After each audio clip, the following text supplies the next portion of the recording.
What's up, everybody? Good morning and happy Friday. TGIF DK show coming to you from the Kasper Cave, brought to you by Tanglewood Greens in Menominee.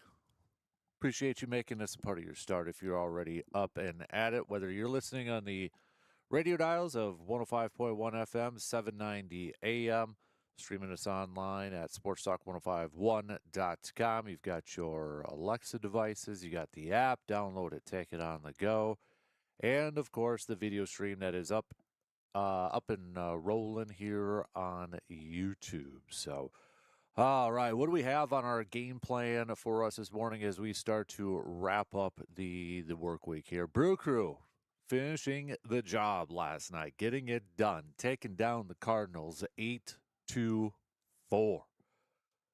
Logan Henderson making his return, picking up the win to improve to 3-1 on the season. He had home runs from Bowers, which is 17 now this year for Jake Bowers. Terang also hitting his 13th home run. He had Cooper Pratt collecting a couple hits, Sal Frelick collecting a couple of hits as well. Brewers overall with 11 hits in the game. And got early scoring there, 6 runs in the first 3 innings. Cardinals chipping away in the bottom of the 6th there, but thanks to Terang's solo shot in the 7th, it kind of maybe ended that little bit of a run there for the Cardinals. But nonetheless, Brewers take 4 out of 5. 4 out of 5 against the Cardinals now. And they'll be back at it tonight to wrap up this 3-game series against the Pirates before heading into the All-Star break. So we got Brandon Sproat getting the start for the Crew tonight. Brewers making everything official for their pitching matchups for this weekend series. You got Shane Drowan getting the start on Saturday. And yes, we will have Jacob Mizorowski getting the start on Sunday, going up against Paul Skeens. So 3 more games until we get into the All-Star break. So plenty of baseball talk, plenty of Brewers chat as we get started here this morning, recapping last night's W for the Brewers and taking a look ahead to the weekend series starting tonight against the Pittsburgh Pirates. So we got that on the docket. We'll continue our Packers training camp countdown, preview, storylines to follow as we inch closer and closer to training camp. So we've looked at the offensive line. We've looked at running backs. Yesterday, we took a look at corners. Let's talk a little bit about let's do interior defensive line. I was going to go a different route, but let's go to the interior defensive line as we kind of get to that a little bit later on, probably this hour and such, but maybe the back end of that. But yeah, we'll continue our Packers countdown series as we get closer and closer to training camp. Some teams are going to be starting up here in a dozen days, 12 days. So Packers a little bit after that. Some teams start a little bit earlier, but it's getting closer, man. So it's almost here. So we'll hit that up. We'll do some local sports roundup brought to you by Carpet City Flooring Center with Mr. Brandon Berg. I know we'll probably talk quite a bit of CRBL, Chippewa River Baseball, and some other prep news that is going on this past week and such. So the Express, their All-Star break is over with. They're going to be taking on Thunder Bay in Thunder Bay. So they'll be back at it and hopefully on a run to capture the second half championship in their division to clinch a playoff spot. So that think about that, man. What, like a month? Maybe a month and a half left of the season? Whew. Flying on by with that Express. Don't forget, we got our tailgate Thursday. We still got 3 more of those, but big one coming up next Thursday at Carson Park. So, but yeah, we'll chat with our good buddy Brandon. He's going to be joining me after we catch up with Dr. Crow for a little inside the training room, and you can bet your bottom dollar that a big topic of conversation is going to be Brandon Woodruff and his injury. So we'll get the doc's opinion on that and get his thoughts on what the future could potentially hold for Brandon Woodruff going forward. I know I'm not optimistic. I don't think a lot of Brewers fans are optimistic, but hey, maybe the good doc can give us some positive outlooks. I don't know. I haven't talked to him about it yet. So, well, Dr. Austin Crow will be joining us just past 7 o'clock here this morning. We've got our AJM Automotive Pump the Brakes full throttle, so we'll hit that up in the 8 o'clock hour. We'll do a little cream of the crop.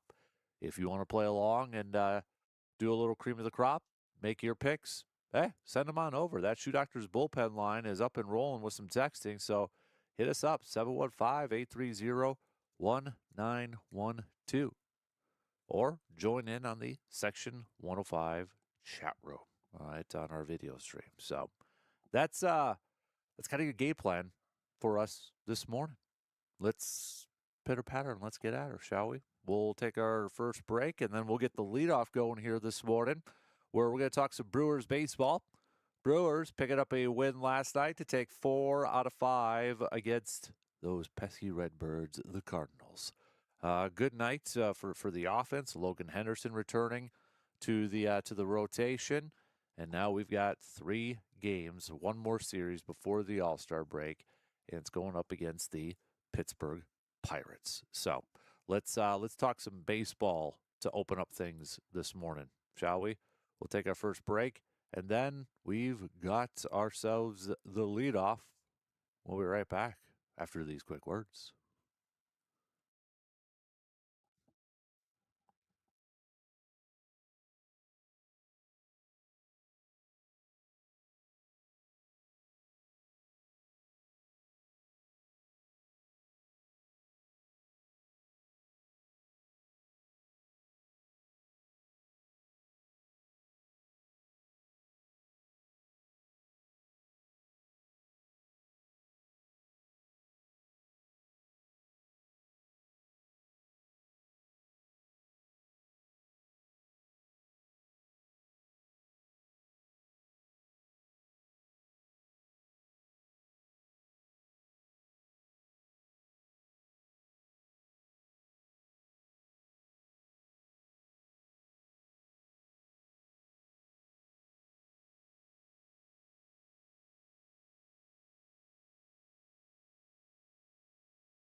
Time is running out for you to sign up for the 6th annual Kasper Classic.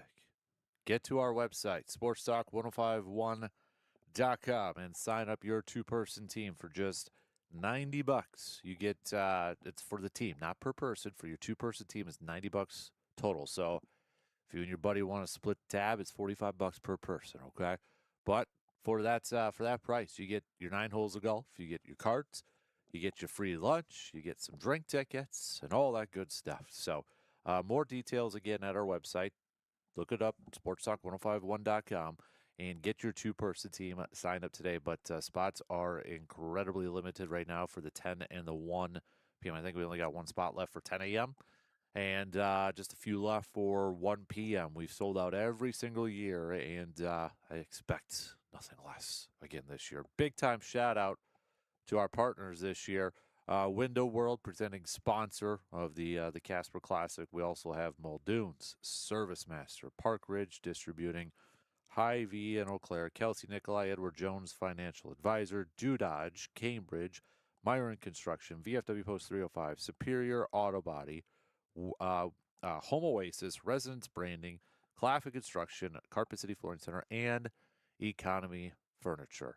If you're listening and you'd like to become a whole sponsor or help support Backyard Dreams, because that's what this outing is for, please reach out. We can definitely use some raffle prizes too. So if you're interested in helping out that way, please reach out. So, okay, let's get things going here this morning. Talking some Brewers here on the leadoff, the Brew Crew. Picking up I was going to say a series win, but they already won the series a couple days ago. But picking up another win last night against the St. Louis Cardinals to take 4 out of 5, an 8-4 victory for the Brewers last night. Brewers offense got going right away. Another different lineup card too. Mitchell at the leadoff, Chirio, Terang, Contreras, but Bowers. Nice night for him. Some acrobatics sliding into third. If you didn't see that, you could look it up there. But also a home run. Jake Bauers' 17th home run on the season. 1-7. I don't think anybody had that on their wild card this year. Or on their bingo card this year, excuse me. So, good night from him. You had Terang picking up another home run, his 13th of the season. But everybody collecting hits in that starting rotation besides Contreras, Vaughn, and Joey Ortiz. But Joey Ortiz at least got on base via the walk. Cooper Pratt, we're going to get to him here in a second. He collected a couple hits along with my guy Salvatore. Good night for Sal from the plates. And Chirio collecting a couple of hits too, and a big sliding home in that was it the 8th inning? 9th inning, excuse me, top of the 9th. Oh, dude showed off some speed there. Was a nice run there, maybe to give a little bit more breathing room there at the end of the game. But Logan Henderson returning to the lineup, to the rotation for the Brewers. He was able to go 5 1/3, 3 earned runs, 4 strikeouts, 1 K. Can kind of maybe tell towards the end of his outing that maybe just losing a little bit of that gas. And, first game back, it's to be expected. But Chad Patrick coming in after that, an inning and 2/3, giving up a home run. Ashby picking up the hold, and then Uribe shutting it down. Does not get credit with the save because it was 4 runs, but bullpen locking it down after Logan Henderson getting the start. So good to see Logan Henderson back in the rotation. So the Brewers now 59 and 34 with just 3 more games left to go before the All-Star break. And no rest for the weary, because they're going to be right back at it tonight. Brandon Sproat is going to be on the mound here for the Brewers. Ashcraft's going for the Pirates. A little bit of experience with not really a whole lot. You're talking about 1 AB or so for Brewers hitters going up against him. Pirates, this will be the first time going up against Brandon Sproat, but we know Brandon Sproat's been pitching well as of late. I mean, you look at his last 3 games. He, back on the 23rd against Cincinnati, picked up a win, going 6 innings, just 1 hit, no earned runs, and 10 Ks. Then on the 30th against Cincinnati, 5 1/3, 2 earned runs, 7 Ks. His latest outing, 4 innings, 5 hits, 1 earned run, 4 Ks against the Arizona Diamondbacks. So looking at his,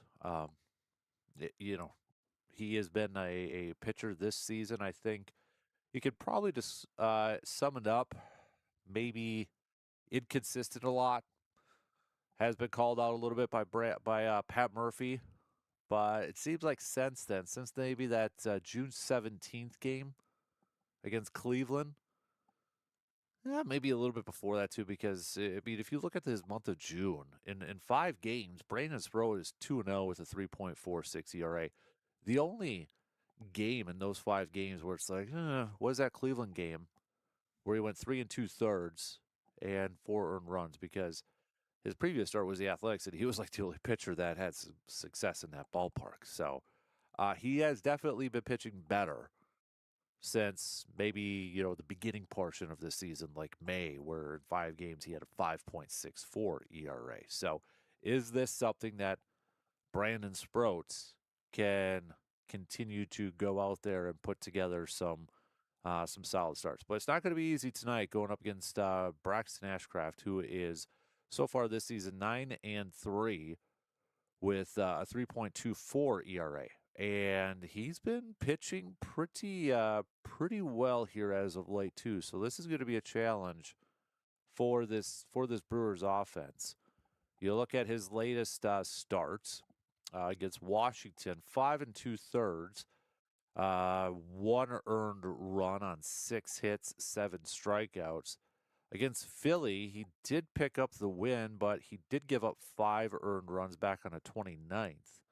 But before that, you're talking about 1 earned run against Seattle, 1 earned run against the Athletics, 2 earned runs against Miami. So a guy who's got 122 strikeouts so far this season. So it'll be a little bit of a challenge, no question about it, for this Brewers offense going up against Braxton. So, and then on Saturday, when we see Shane Drowan getting another start here for the Brew Crew, going to be going up against Bubba Chandler.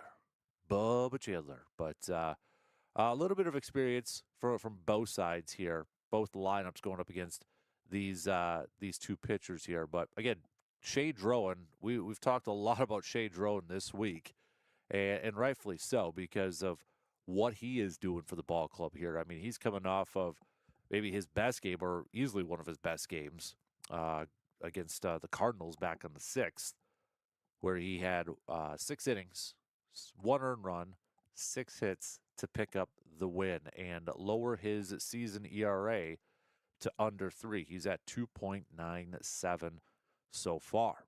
And he just continues, it looks like, to get better and better and better.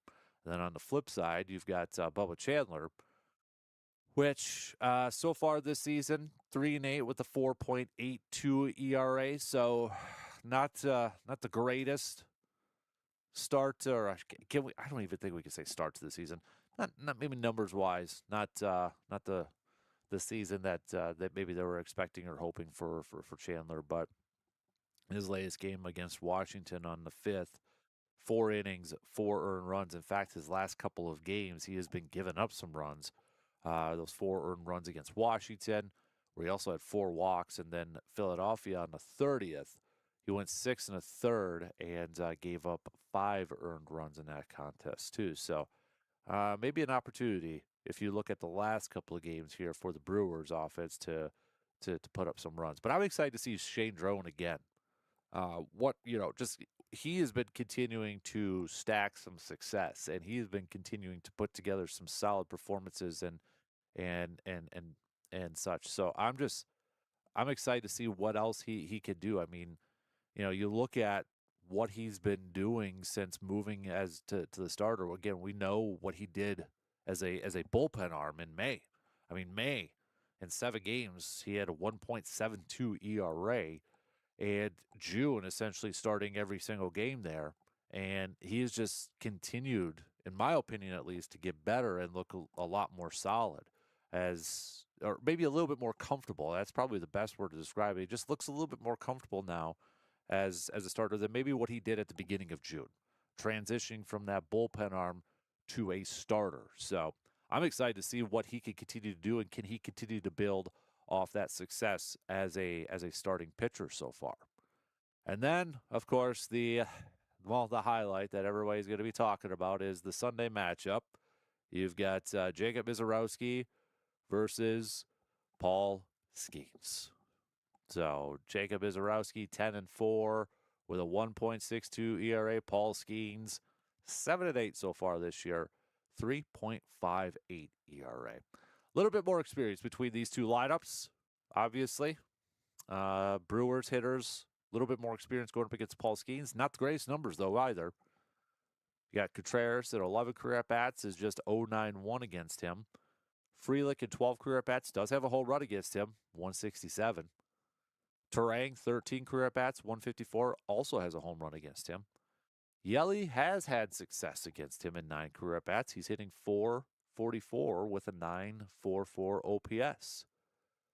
That's about what we can write home about, though. So Gonzalez is on the Pirates side, has the most experience with him. 8 at-bats, 250. You have Reynolds, who in 6 career at-bats is 833 OPS with a 3.33 average. So be interesting. I mean, this is for these guys heading into the All-Star break. Probably not going to be pitching in the All-Star game, which kind of stinks not to see them on that showcase, but not a bad matchup to head into the break to see these two horses go at it and hopefully have a good pitching duel. And for Brewers fans, hopefully we enter the All-Star break with a win. So that's kind of your preview of where everything's at with this series coming up here. But I wanted to talk a little bit about Cooper Pratt here, because Cooper Pratt, you talk about, we were just saying Shea Drone looks more comfortable maybe as a starter. Cooper Pratt is maybe looking a little bit more comfortable as a major leaguer at the plate too, because he collected a couple more hits last night. And you look at what he has done here as of late. First of all, his last 3 games, he's collected 2 hits apiece. And he's got his season average up to a 258. But if you break it down a little bit further, in his last 22 at-bats, Cooper Pratt is hitting .409 right now. And again, I think that's just he's building confidence, and he's getting more comfortable at the plate. And that was the talk when he signed that deal, that, okay, maybe he will relax a little bit from the offensive side of things, start to put together a solid string of offensive performances, and maybe just be a little bit better offensively, be a little bit more comfortable. Well, now that he's up at the major league level, he sure looks like he's really comfortable at the plate here as of late. Nice. And again, hopefully that's something that he can build and continue to get better at, especially at the bottom of the lineup. But his 9 games in July, he's .321 batting average, a .459 on base, and an .888 OPS. You take that any day of the week.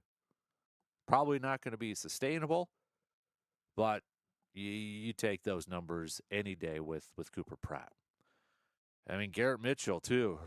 We've talked a lot about Garrett Mitchell. How about these numbers for his last 45 games? Okay, this is a decent sample size. 45 games for Garrett Mitchell. .331 average, .592 slugging, .983 OPS, 7 home runs, 21 RBIs. That's Garrett Mitchell's numbers over the last 45 games. Those are incredibly impressive. Dude's playing some great ball. I mean, and yeah, Sal Frelick, a couple more hits too. These between those two, they're getting better. You add Laura in there. It'll be interesting again to see how that rotation plays out. But you gotta ride the hot hand right now with Garrett Mitchell. I think continue to give him some more ABs and give him some more opportunities at the plate. Why not? All right, we got to take a quick break. Back with plenty more, though, coming up after these quick words.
We are actually coming to you from the Kasper Cave, brought to you by Tanglewood Greens here on this Friday morning. I want to switch gears here for a little bit, just because we're going to talk a lot of Brewers, especially with our guy Brandon joining us in the next hour. So, I want to get to our training camp countdown uh, as we get closer and closer each day to Packers training camp. So, we've already talked to Brewers in the first half of the program, but we got plenty more Brewers chat coming up here too. But we've been looking at top storylines. We've been looking at position groups, things to watch for Packers preseason, for Packers training camp as we are inching close. We're just a couple weeks away now from this. So we've touched a little bit on the offensive line. We've taken a look at the running backs. Yesterday, we talked a little bit about the corners. So let's stay with the defensive side of things here.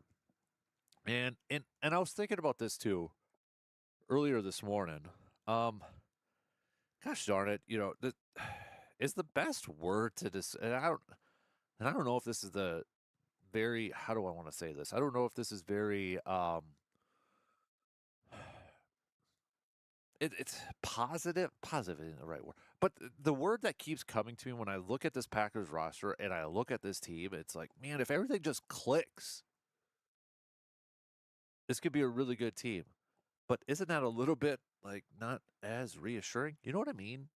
You know what I'm getting at? And I look at this, and part of it is because I was looking at this defensive line, this interior defensive line. So I'm not looking at the edge rushers. Okay, we're going to save that for a different day. I'm looking at the big guys up front, the Devontae Wyatts, the Javon Hargraves. Okay, those guys. So when you look at it, you got Carl Brooks, you got Hargrave, you got Devontae Wyatt. That's right now, at least. Those are your base 3-4 starters. You got the rookie Chris McKellen, Warren Brinson. You've got Nazir Stackhouse, Jonathan Ford, and some other guys like Jaden Crumedy and Jordan Riley. And some of you are probably like, who? I don't blame you. Okay, I don't blame you. And this is a group that's going to be under the microscope. There's no question about it. Devontae Wyatt, I think, for most of us, maybe not all of us, can agree is probably the best interior defensive lineman for Green Bay. But what's the question mark on him? Can he stay healthy? When he's out there and he's healthy, he looks the part. He looks like a very good defensive lineman, but he's struggled with injuries in his career. And if that's going to be the same case this year, that's a big issue on this defensive line. Packers go out there and they bring in a veteran, Javon Hargrave, to reunite with Jonathan Gannon. But while I like that move, I like the move bringing him in. He ain't a spring chicken anymore. Okay, he's 33 years old. This is a short-term type of move. Carl Brooks then coming in, and Carl Brooks is such an interesting player in his young career. I think Green Bay really likes him. And, it's same draft class as Colby Wooden. Obviously, Colby Wooden traded for Zaire Franklin. But, you look at Carl Brooks in his first 2 years. His rookie year, he had 4 sacks. Second year, he had 3.5. Last year, just a half a sack. And he's been healthy. I mean, the first 2 years, he played every single game. Last year, he played 16. So, I mean, if we get the version of like a Carl Brooks maybe from the first 2 years, I think he could be a solid player. But again, we don't know that yet. And then you look at the rest of the group here. Nazir Stackhouse was the undrafted kid from last year that myself included, but a lot of people thought, okay, that's the Slayton replacement. That's your nose tackle. That's the guy that's going to clog the lane and help stop the run. And rookie year had a lot left to be desired. I mean, probably put a little too much on the shoulders there. I mean, he was undrafted for a reason. Okay, it's not to say undrafted players can't make a mark. They can. We've seen it, but probably put a little too much on the shoulders of him for those expectations. Warren Brinson from Georgia is an interesting player here too. I mean, in his first season, you look at he played 11 games, had half a sack. He's more known as a little bit of a pass rusher than because last year we were talking about this group, and we were talking about okay, stopping the run. And Britson got more opportunities with some of the injuries to the group, but he's a little bit more known for his pass rushing ability. But I'm curious to see when we get to training camp with this group, who's like the second group or who's the second team? Who's the first one off if they start off with a 3-4 base, okay? And it's Carl Brooks, it's Hargrave, it's Wyatt. You know, who's 4, who's 5, and that includes the rookie Chris McKellen. Like he's going to be a part of this rotation. There's no doubt about it. This is the big dude, okay?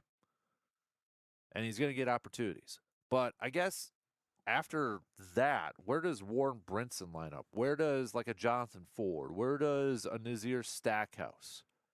Is this a group where, let's say, you know, the further we get into camp and training camp, that there's some veterans available after cutdowns and such. Is this a position where Brian Gutekunst can go out there and maybe try to improve that depth with some more veterans? Because I mean, you look outside the top 3, like that those starters on base, there is not a ton of experience in this thing. And I mean, you're one injury away from this interior defensive line group to say we're in some serious trouble. And I'm not sitting here saying like Carl Brooks and Javon Hargrave and Devontae Wyatt are like cream of the crop, primo. This is like the best defensive line in the NFC or in the NFL. But I feel like the drop off from those guys to the next is pretty significant, that if there was a long-term injury, I'd be concerned. So going into training camp then in preseason, I'm going to be really curious to see, okay, can Chris, the rookie, make an impact? How does he look? And I get it. It's preseason training camp. A lot of guys look good. And then when it gets to the regular season, we've seen them kind of vanish. We've seen that, or we've, you know, they don't get those opportunities, or it's different in pads and shorts. I understand that. But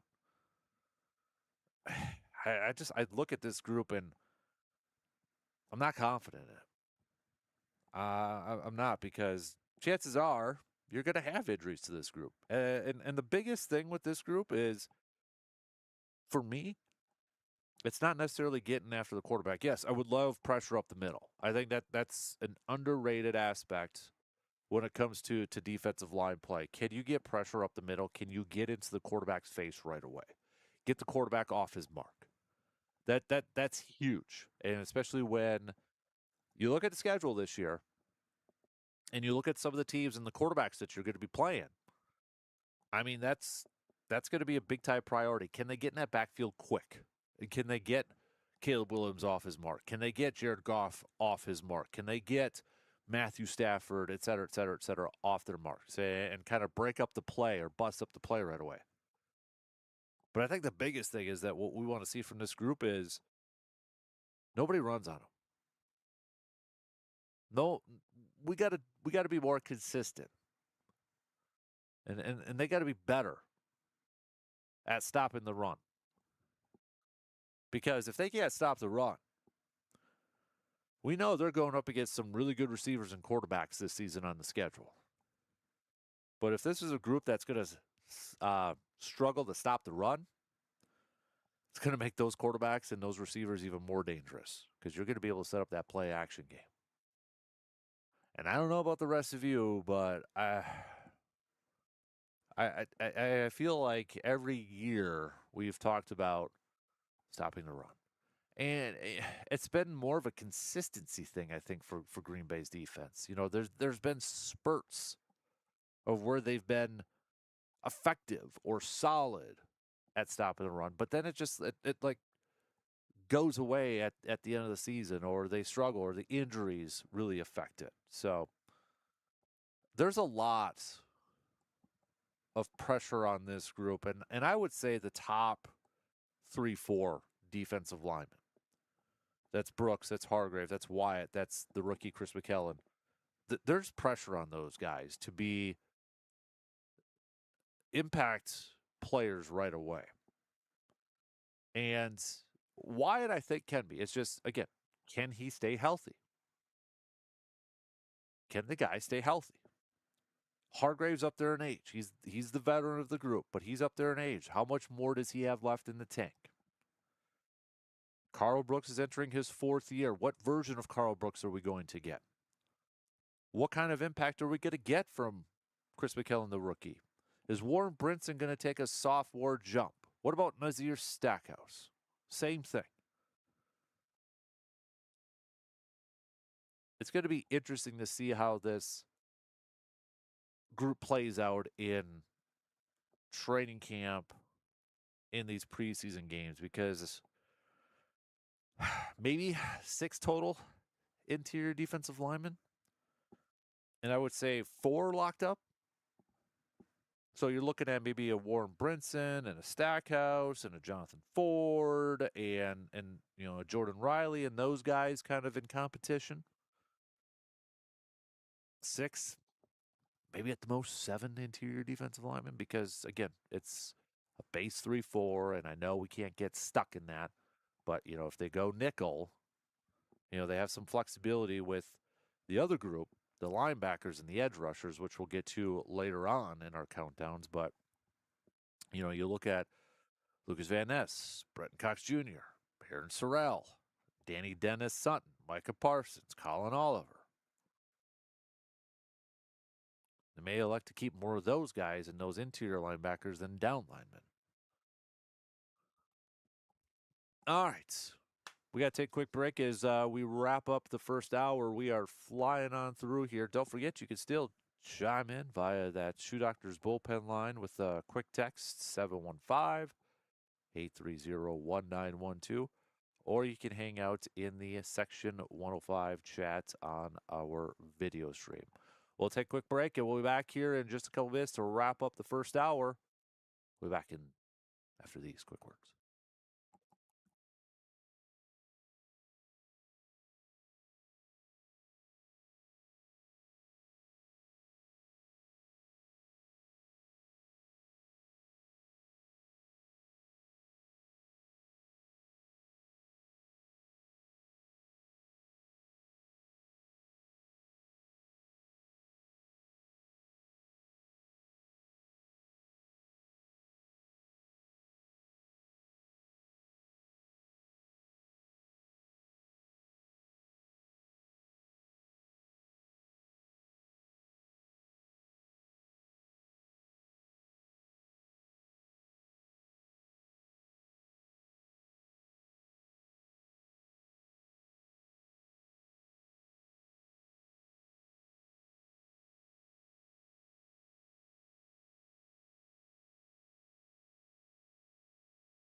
All right, we are back to wrap up the first hour already here on this Friday morning of July 10th. Thanks for hanging out with us and again making us a part of your start. Coming up just past 7 o'clock, we're going to catch up with Dr.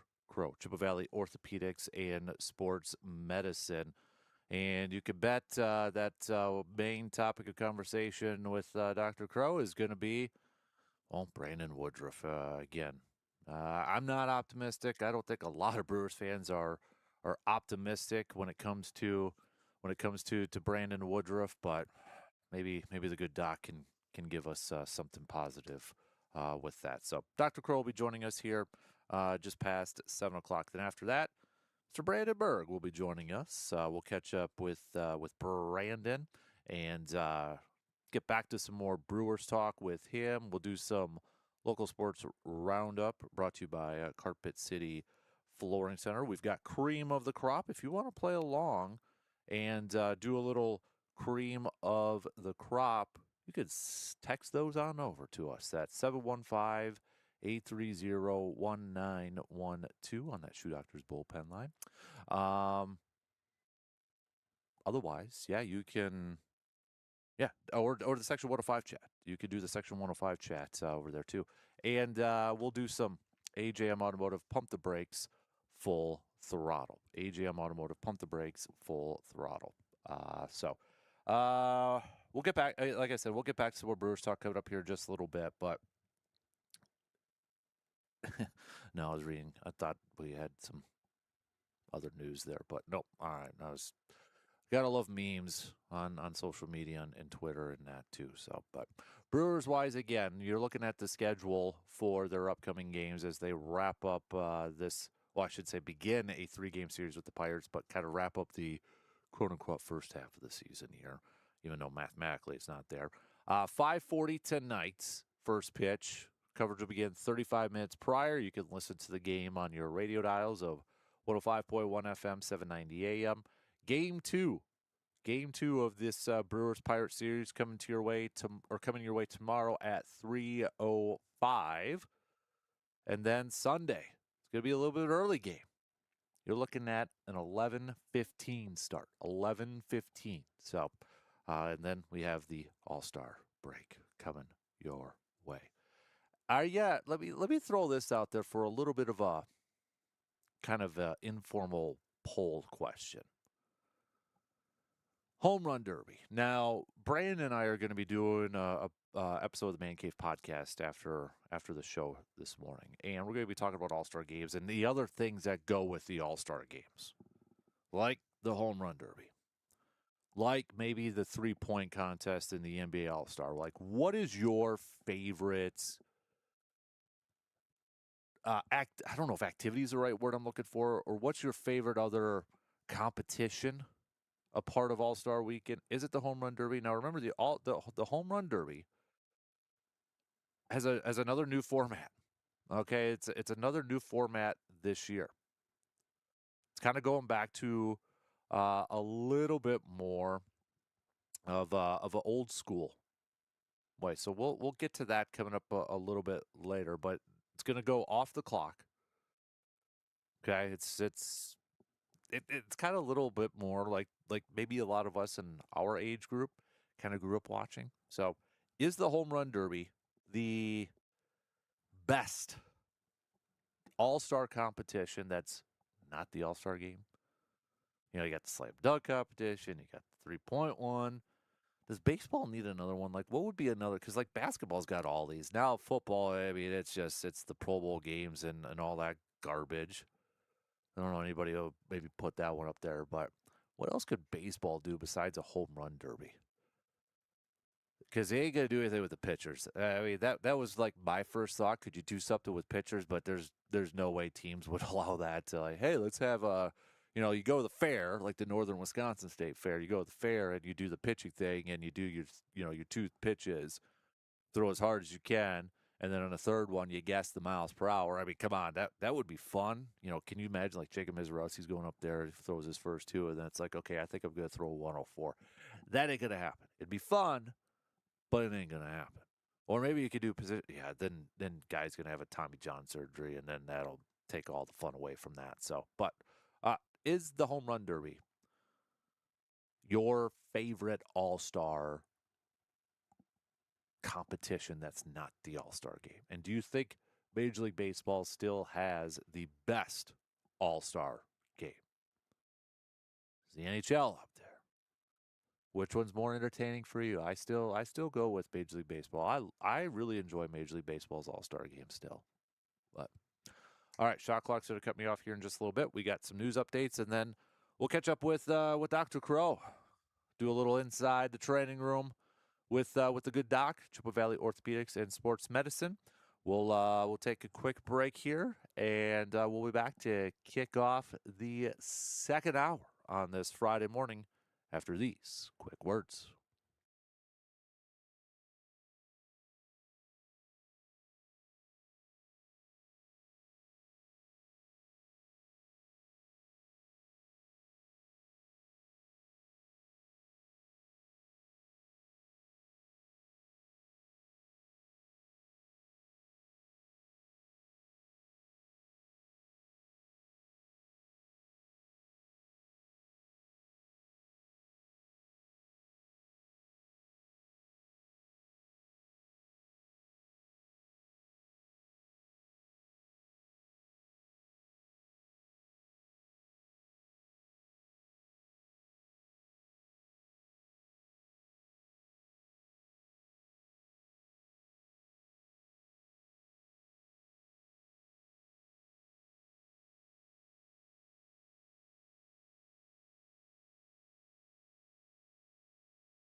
All right, second hour, kick it off already on this Friday morning of July 10th. Thank you for making us a part of your start if you are up and at it. Whether you're listening on the radio dials, 105.1 FM, 790 AM, or streaming us up online at sportstalk1051.com, maybe checking out the video stream. You got the app, download it, take it on the go, your Alexa devices as well, multiple ways for you to be tuning in. We're going to chat with Brandon Berg, Chippewa Herald coming up here in just a little bit. We've got some local sports roundup brought to you by Carpet City Flooring Center. We'll get back to some more Brewers talk as well. A little cream of the crop, a little AJM Automotive, pump the brakes, full throttle. But we kick off this hour, like we do every Friday morning, catching up with our good doctor, or I should say, Dr. Austin Crow, Chippewa Valley Orthopedics and Sports Medicine. Austin, good morning. How you doing, bud? I'm doing great. How about yourself? Not bad, man. Not bad. Although I'm a little worried about Brandon Woodruff now, and that's where we're going to kind Hmm. of lead things off with you. And I know we've talked a lot about him, not only this year, but for the last couple of years. And he left the game again a few days ago with, like miles per hour significantly dropped on his fastball. And the latest MRI Hmm. scan apparently showed a new injury to that anterior capsule. The injury that he had that kept him out for a full season. Now he's getting a second opinion from his surgeon, but when you hear that type of stuff and it's another injury, are we talking about maybe the same injury that he had to have surgically repaired, or could there be other possibilities with that? In all likelihood, it's the same problem. Yeah. So, I mean, if you look, he's kind of had a saga, to say the least, with his shoulder. So, it began with that anterior capsular surgery. Presumably, he has an injury to the capsule where it inserts on the humerus. It's called the Hagel lesion, Hagl. So, humeral avulsion, humeral avulsion of the anterior glenohumeral ligament. So, basically, the capsule, which is really one of the constraining structures in the shoulder, avulses or pulls off the front of the humerus. Now, interestingly, usually we see that in the setting of dislocations or instability. So I don't know if he had something that precipitated this initially, but that's the most common reason we'll see that. And so then you can do a surgery where you basically reattach that capsule. Um, and because they've never really said explicitly what it was, they just kept calling it the anterior capsule. So if you look back, they always call it anterior capsule surgery. And really, there's only two types. One is that Hagel, the other one is where you do what's called a capsular shift, but that's really done for what's called multi-directional instability, which I can tell you is almost certainly not what he has going on. So I'm assuming it was that kind of capsular injury. Then second, he went in, had a scope, and I think that was that last year or maybe 2 years ago, where they went in and kind of quote clean things up, Mm-hmm. and they later disclosed that it was to clean up some cysts. Now, the most common reason for cysts in the shoulder, at least in this setting, is likely what are called paralabral cysts. So small little cysts adjacent to the labrum, and they usually are indicative of labral tearing. Now, if you look at a capsular injury plus labral pathology, those do go hand in hand. So that does kind of another vote for this being an issue with kind of shoulder stability. So he has the initial surgery, then the cleanup for the cysts, seems to make a comeback, which obviously took what, a year and a half to fully come back from that. Things seem to be going well, and all of a sudden you see these changes again. And with there being a concern for capsular injury again, yeah, I mean, number one on the list has got to be: are we all the way back at square one? And he's not a spring chicken. You look at the track record for the shoulder. I'm not saying they can't try it again, but that's not a fun, easy surgery with a high rate of success if you're talking about revision surgeries for a avulsed capsule off the front of the shoulder. So it's not a good place to be now. The severity of it, I don't know. Maybe it's small, maybe it's big. I mean, if it's affecting him that much, you have to assume that it's going to be something that really is affecting the structural integrity of the shoulder. So by no means am I saying he's done, but it's got to be raising the eyebrows of everyone on the training staff that's taking care of him. And I guess that was kind of my next question to you because, I mean, we saw the first time he was out missing a whole entire season. And then if this is the same issue, like you said, he's not a spring chicken. Is it more maybe of a mental side of things? Like, man, because even when he tried to come back, it was, he still dealt with some injuries. And then this year, kind of the Hmm. dead arm and that. I mean, I almost Hmm. feel like maybe the biggest hurdle is like, do I just want to go through this again if I'm Brandon Woodruff and the mental side of things? Yeah, I mean that's absolutely part of it. I mean these guys, what they put themselves through to rehab something like this. I mean, again, they're the top, what, half of a half percent of the athletes in the world. Hmm. So they're not trying to get back to playing, beer league softball. Nothing against that, but it's this is the real deal. So, I mean, they're in a situation where to get to that back to that point is a challenge. And now you're talking about at least a third surgery on a shoulder. There has to be an element where he's like, this just might be it. Now, again, without knowing the extent, because they're playing it pretty tight-lipped. They're saying we've seen things on MRI, we know some things, but we're not really going to comment yet. He's going to go see the guy who did the surgery, Dr. Meister. Yep. I think he's in Texas, and so he's going to go back there again. Great, and he'll get information there. So I think we can't make any definitive conclusions until he's had that appointment, which I'm sure is going to be shortly.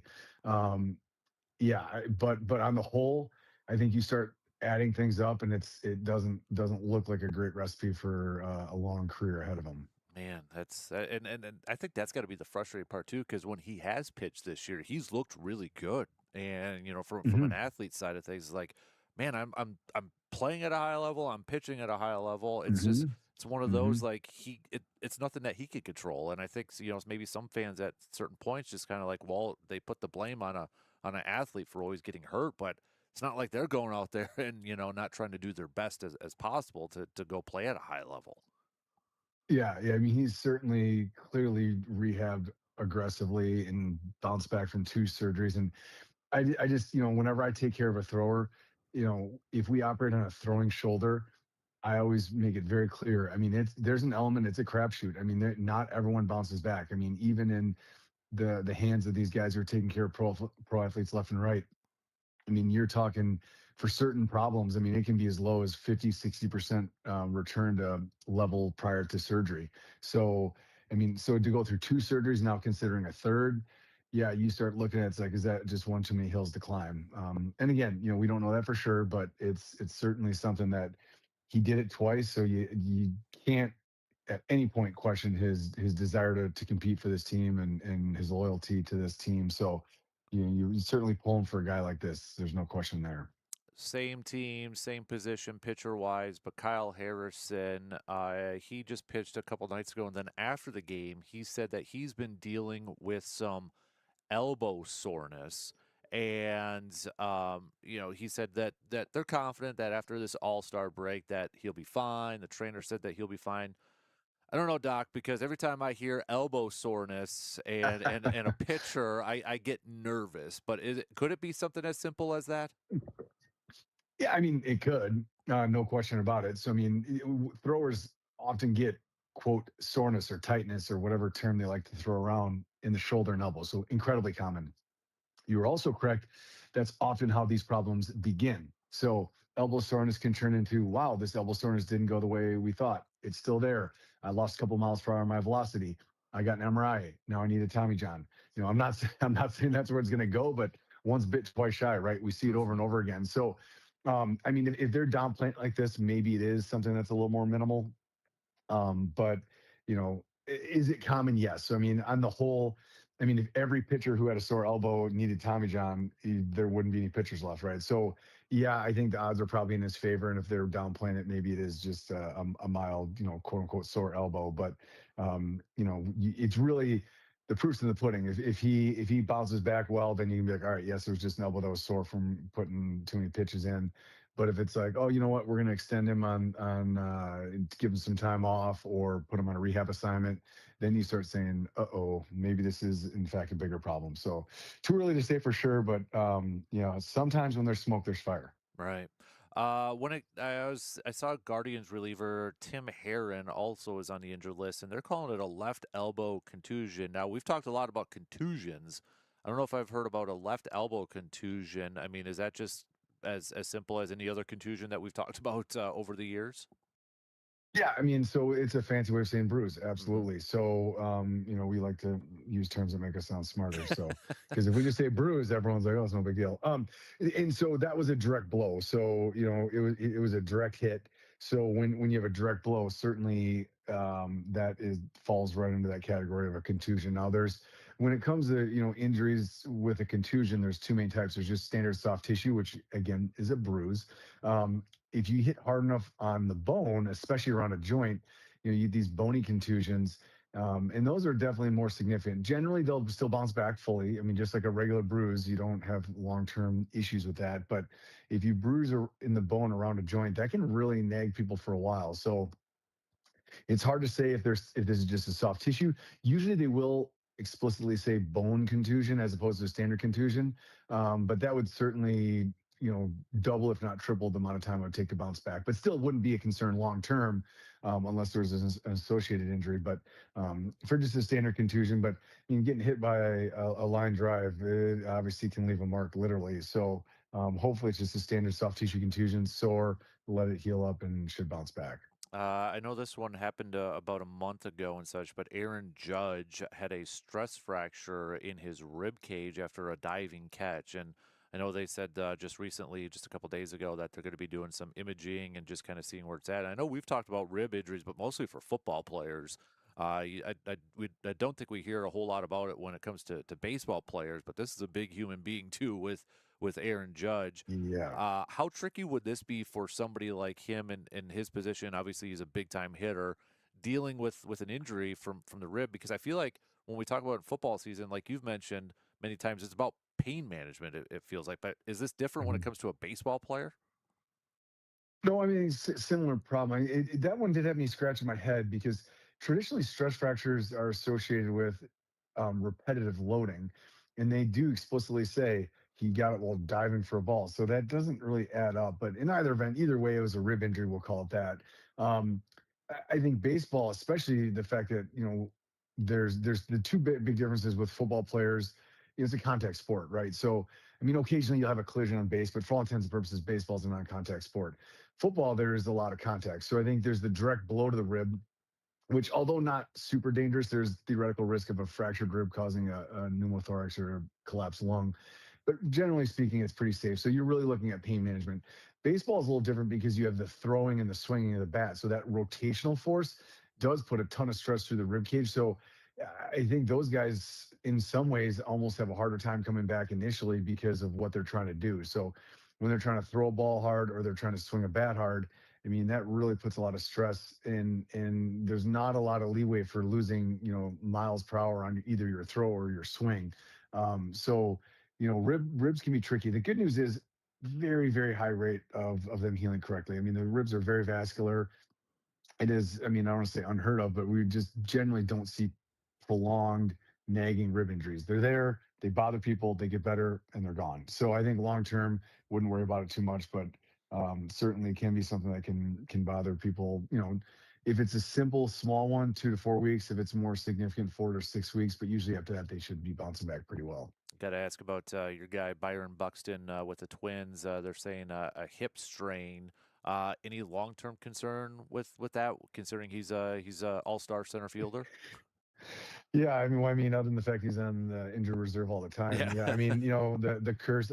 So yeah, there's always a concern with him, but I mean, he's one of those guys. When he's playing, he's just a fantastic baseball player to watch. But unfortunately, he seems to be injured quite a bit.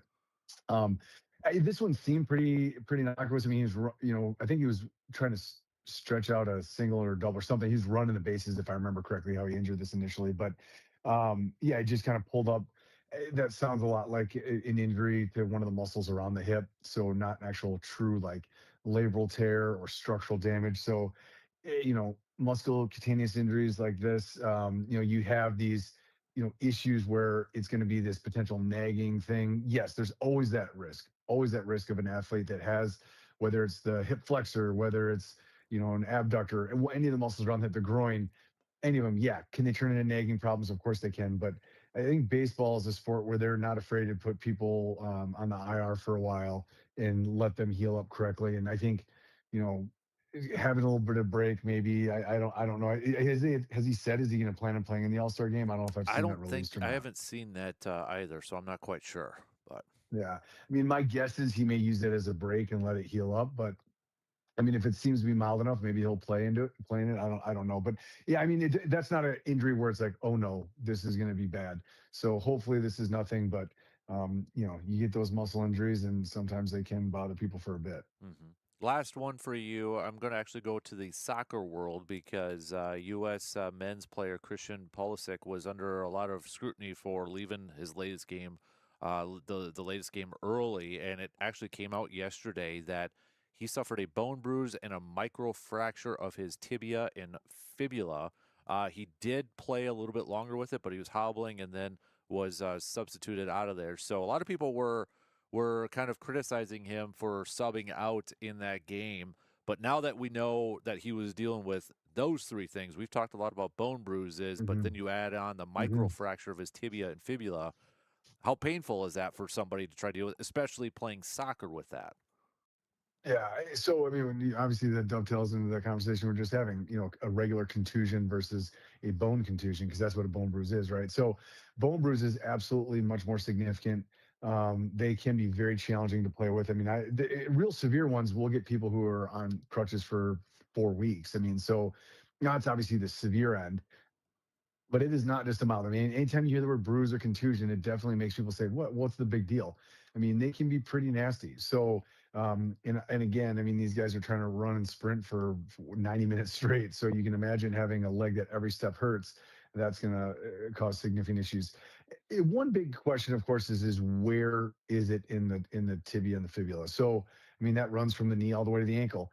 Most commonly, bruises, and especially if you're talking about a microfracture, usually that's going to be adjacent to one of the joint surfaces, so either down by the ankle or by the knee, because really in the shaft, the bone, the cortical hard cortical bone is so dense, you can't really dent it or microfracture. That's basically what it is, like a bone contusion where you actually get a little bit of compression. That's where we use the term microfracturing. um, so most likely this occurred around either the knee or the ankle. And then if you're looking at that, yeah, now you're talking about even more of a situation where you're just highly unlikely you're going to be able to continue to play like that. So we see those really commonly in, like knee hyperextension injuries, which, Giannis went through. And, Hmm. we saw those guys who have those injuries where the bones really smack each other, they'll have, if the severe versions, that will have some microfracturing with that. So yeah, I think on the whole, can you expect a guy to play at a high level with those injuries? No, it's not likely. So I think the criticisms certainly were unfair at that point. Now knowing that can be, despite using the term bruise, which again a lot of people scoff at, those are significant injuries. The good news is people bounce back, but the bad news is when you're in the middle of it, it's tough to play with. Yeah, no doubt. All right, before I let you go, yes or no, do you want LeBron to go to your Timberwolves? Oh boy, yeah. I mean, first off, I've not that I dislike LeBron. I just, like maybe it harkens back to like the Jordan versus LeBron discussion, and I'm just old school like that. So Hmm. I've always felt he isn't there, and I think with the fact he's always put himself at that level, it's always made me a little bit irritated with him. I mean, he's clearly a generational talent. Obviously, that's not even up for debate. Um, I, I do I think he could be a piece in our puzzle? He could. I mean, he certainly still has something left in the tank, but you just worry about the circus that it brings. And then even worse is, I mean, if he brought a championship, like does he detract from Ant and the guys who really been struggling for years and just comes in as the savior? I don't know, but so I guess the answer is probably yes, but it would be with some hesitation. I mean, it's hard to have a guy of that caliber and not want him on your team. So I suppose yes, but it's not a wholehearted yes. Yeah. He's Dr. Austin Crow, Chippewa Valley Orthopedics and Sports Medicine. Dude, appreciate the time as always. Appreciate the insight on Brandon Woodruff. I was looking forward to this conversation all week. So we appreciate Mhm. you. And, well, have yourself a good weekend, and we'll chat with you again soon. Sounds good. Take care. You got it. There you go. Again, Dr. Austin Crow, Chippewa Valley Orthopedics and Sports Medicine. Let's take a quick break, and we'll bring in Mr. Berg, Mr. Brandon Berg. He's coming up after these few words.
As always, a big thanks to Dr. Crow for joining us every Friday morning here for some Inside the Training Room. And as always, after we chat with the doc, we've got our buddy Mr. Brandon Berg in the cave here this morning. Good morning, sir. Good morning. How are you? It's been a little bit. It has been a little bit. How are you doing? I'm doing all right. How are you? Not bad. How is it warm outside? Is it a little It's not bad. muggy? Like is it comfortable? not yet. Okay. It's I would say it's comfortable. Okay, that's good. We're going to Holman, so I got to make sure. I don't know how to pack, so I'm more looking forward to going to Barnes and Noble there because I need a book to read. I need to find a book. So, but no baseball.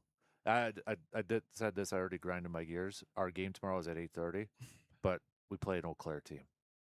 Can we just play tonight so we can sleep in Eau Claire? Yeah, I say can't just play here. Right? It's like, come on now. What are we doing here?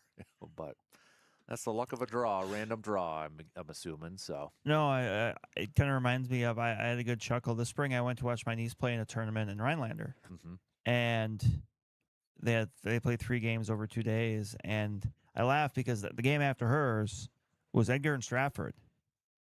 And I laughed. So those teams, and obviously it was bracketed, so that's just how it worked. But I just laughed because I'm like, so wait, these teams came all the way over here, and then they end up playing. Edgar ends up playing Stratford, right? Like, and the thing is like our first 2 is pool play. Yeah, so it's not even bracket. No, you were put in the same. Yeah, you're. This is right off the bat. This is planned, right? So, and then we play a Minnesota team for our. Well, there you go. So, but all right, let's talk some Brewers. So I don't know if you heard Dr. Crow kind of talk. I want to lead off with Brandon Woodruff and that, but I don't feel great about Brandon Woodruff's future with the Brewers. And I know it's an assumption, but assuming that he's gonna have to have another surgery, I can't see the Brewers saying, "Hey, we'll sign you to another 2-year deal to keep you around," and that. But you feel for a guy like Brandon Woodruff, right? And I feel like some fans are just going to be like, oh, see, they should have done this because he's always injured. They're going to look at it from the negative side of things. But, I mean, this guy has been nothing but, like, when I think about a Brewer, I think about Brandon Woodruff. And it's got to be frustrating as all heck because when he's been pitching, Brandon, he looks really good, right? Like, when he's been healthy pitching. I mean, wasn't that long ago, was it? Like, last week or so when he came back, we were like, wow, Mizorowski, Harrison, Woodruff, that could be a threesome to look forward to in the postseason. You feel awful for a guy like Woodruff if this is going to be another long, long recovery for him. Right. And this is someone that, you mentioned you feel for, and you definitely do, but especially because, like, he was so close to landing that, 5-year, $100 million contract. It was probably not Milwaukee, obviously, but somewhere. Yeah. He had pitched well, going in, obviously we know his story came up 2017, 2018, consistent starter into, 2023. And it's at the end of the 2023 season where he has the injury. Yeah. And, if he doesn't get injured, it's possible he's not a Brewer in 2024. He might've been pitching somewhere else, but like he's in a spot where he's probably landing a low 9-figure deal somewhere. Yeah. And yeah, you can look and say, oh, well, he made $22 million. It's just like, yeah, but that come on, that's different. Right. Like, it's generational money, but unfortunately, what he missed out on was generational money. Like, he's taken care of, his kids are taken care of, his kids' are taken care of. Like, yep. And you feel for a guy like that because he's done all the right things. He's been the consummate teammate. He's been the consummate pro on this team. He's done so much for the Brewers since he's, joined the organization. And, that's always kind of a thing with the Brewers where obviously there's not a whole lot of guys that they pay, but that's definitely one of those where even if he goes somewhere else to do it, I guess maybe as long as it wasn't like the Cubs or the Cardinals or something, you feel good. At least you're like, you know what, but, at least, he got what, and look, he's I think it was $22 million this year for the qualifying offer, whatever. So it's not like he's he's scrounging, but at the same time, it's just like you feel bad because the injury kind of denied him of that opportunity. And then you look at this year where he was still being productive. Things are different. Obviously things changed for him after having surgery, but we could see he was still a guy that could get outs. He was still a guy that could go in the game. He was able to evolve his game and still be a good viable major league pitcher, and his body's just letting him down. And that's, to me, that's kind of the biggest tragedy of all of this. Is just like, it happens a lot in sports, but this is an example that's right in front of us, where you can see someone that can still do it if they're given the chance. Their body just doesn't give them the chance. Yeah, and I think that's like, I think if you ask a lot of athletes, that's not the way they want to go out. Right. They want to go out on their own terms, and you could tell. I mean, Yelich last year talking about Woodruff, like there was nobody else he'd want out there on a playoff game. I mean, the amount of respect and such, and especially when you look at this staff, it's a young and inexperienced staff, and now you're not going to have probably Woodruff on it. Now, I would imagine that he's going to stick around. I mean, I think he's a big part of this group, and those guys look up to him and such. And I don't know what it feels like. He'd be a good coach later on in his career, but he's probably not even thinking about that at this point in time. But yeah, so I mean, does that change things now without Woodruff when it comes to a trade deadline type of deal? Do you think they need a veteran to add to this rotation because they're so young? I could see it. And it doesn't even have to be like a top end guy, but just someone that, you can slot in there somewhere that's going to be a veteran that, can eat innings for you, especially because like I still would not mind them going with a 6-man rotation. Now they're in the midst of, their busiest stretch of the year. So, the one downside when you have a 6-man rotation is you're a man down the bullpen. And sometimes that can get you when you're in a stretch where, for whatever reason, your pitchers aren't pitching deep in the games. You got a lot of different guys going, but I would like to see that. I don't think it's really hurt. I mean, like, you look at a guy like Jacob Mizorowski, where, maybe you could make the case like, well, yeah, but if he gets a few less starts, will that hurt like a potential Cy Young candidate? Well, he's still leading the majors in strikeouts, so I don't think it's exactly hurting him too much. Like, I would like to see them stay with it. And I think if you add a veteran in there, that's just, that can just be, a guy that can get you 5 or 6 innings every time out. Like, that's, to me, that's important. Like, that's because that sets everything else up. And also, with an eye on October, I mean, that's a couple starts a month where you're keeping, 10, 20, 30 innings off somebody's arm, and that makes a difference, especially with, like you said, a bunch of younger pitchers who are still kind of ramping up to get to that point where, they're able to throw, X number of innings every year. Now, I know everybody's going to say, who is that veteran and such, and, Scooble, but let me throw a name out there that I would imagine. What about like bringing back a Jose Quintana type of player? Would that be somebody? I would not be against that. I mean, I haven't looked at his number yet to see how he's doing this year in Colorado, but I can't imagine it's great just because it's Colorado. Right. But he was someone I know that really fit in well last year. Was really well liked, and he's But I'm thinking someone more like that. Obviously, people are going to talk about Tarek Skubal or like a Joe Ryan, who obviously that would be great. But it doesn't necessarily have to be that big swing there.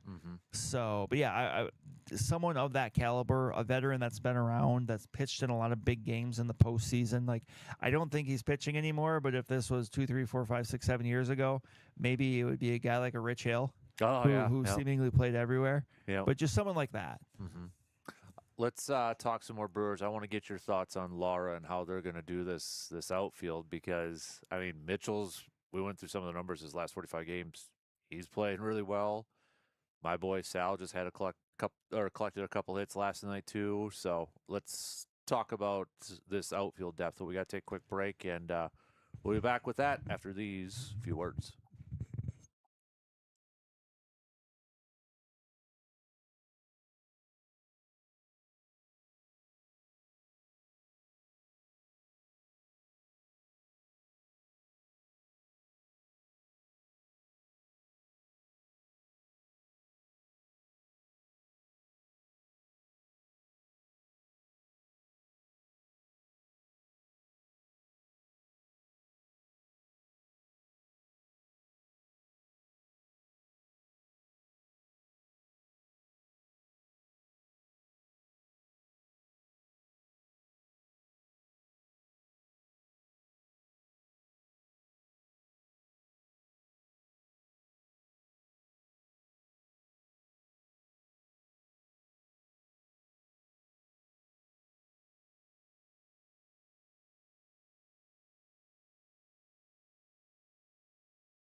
All right, we are back here. Let's continue some Brewers chat. So Luis Lara got called up a few days ago, obviously, but I think, and this was after David Hamilton was put on the injured list, and I was wondering too. I thought, okay, would that maybe be a Jet Williams call up, infielder, but they went with Luis Lara, which I think surprised some fans because you look at the outfield. Now, Lara has the numbers in AAA that deserve a promotion. I don't think anybody's arguing that. It's just like, how is this rotation going to work? Because Mitchell's been playing well. Frelick's been playing better. Obviously, he's been making some great defensive plays, too, in the outfield, but he's been hitting better. So, now that we got a couple games in, he didn't play the first game of the doubleheader. Then he started, but then he didn't play yesterday. Is this something where it could just be, I don't know if it's too early to tell yet. Is it a certain rotation they could be going? How much is it? Because, even Bowers has been playing outfield because you want to keep that bat in the lineup. Is there anybody in trouble of potentially being traded? Because I even texted you. I'm like, is my guy Sal going to be in trouble? And you're like, maybe. And I don't know if anybody knows at this point, but do they need to make a move just because of that depth? Or, Blake Perkins is now sent down. The thing is with their outfielders, it feels like they've got versatility. I don't think Garrett Mitchell's played anywhere besides center when he's in there. At least Chirio plays center or left. Frelick, we know, could play center. He's right. Lara played a little bit right, but, his first start, I think you kind of see he's still raw in right field, just the dimensions of the field and ballparks and that. But, what was your reaction when you first saw Lara being called up? I wasn't too surprised. At this point, obviously he had been, hitting the cover off the ball at AAA, it was kind of something in that, especially once he was on the 40-man roster after signing that contract, you kind of knew, okay, that means he's only, a call away, as I say. So I wasn't too surprised, but I think the thing we've talked about with him throughout the year is, when that time comes where you call him up, you have to have a path where you can play him. Yeah. And, you're swapping out one switch hitter for another with Blake Perkins going down. But, yeah, then that's going to be the challenge because of all those names you mentioned. No matter who, you feel like you're going to have a pretty good group of three guys out there every night. But, knowing that Yelich is going to be spending most of the time as your DH, at least especially against righties, against lefties, maybe there's some options there. But, yeah, Garrett Mitchell has been, his last 45 games, he's been amazing. Right. You look at his numbers and they stack up pretty well with, the other guys on the team. His weighted run created, which if 100, let's put it this way, if it's a measurement of kind of offense, if 100 is average, it's league average, he's at 128, which is, right behind Jackson Chourio, a little bit ahead of Bryce Terang, actually. Jake Bauers and Andrew Vaughn kind of carrying the mail for that stat. But otherwise, 274 average, 364 on base, slugging 459, 8 homers, 6 steals, 43 runs batted in, for Garrett Mitchell, and he's really kind of been, really, I think, especially on the position player side of things, really the wild card guy here. Because we've talked for how long about what happens if he's healthy? What does it look like? Yeah. And he's cut down his strikeouts a little bit. He's still striking out a third of the time, but still, from upper 30s to lower 30s. This is always the thing with Keston Hiura, where it's can he just bump that down a little bit? He doesn't have to be a guy that never swings and misses. And, there can still be some, frustrating at-bats and stuff in there with him. But at the same time, you see why he was a first-round pick. You see why he was, a pretty highly touted prospect. The skills are there. And it does seem like, he's doing a better job of kind of shortening up. And I think, look at kind of some of the at-bats last night where it's okay, he's not trying to kill the ball. He's just trying to put the ball in play and use his speed. And so, you're excited to see that, and it just adds another face to the race. Is what do you do for the outfield? Right. So is it the best option just to go through a row? Is it just play it off the whoever's the hot bat? It's glad we're not making these decisions. It's a Pat Murphy decision and his coaching staff. But the fact that he's called up too. Do you think this is for the long haul? For the rest of the season? I think so.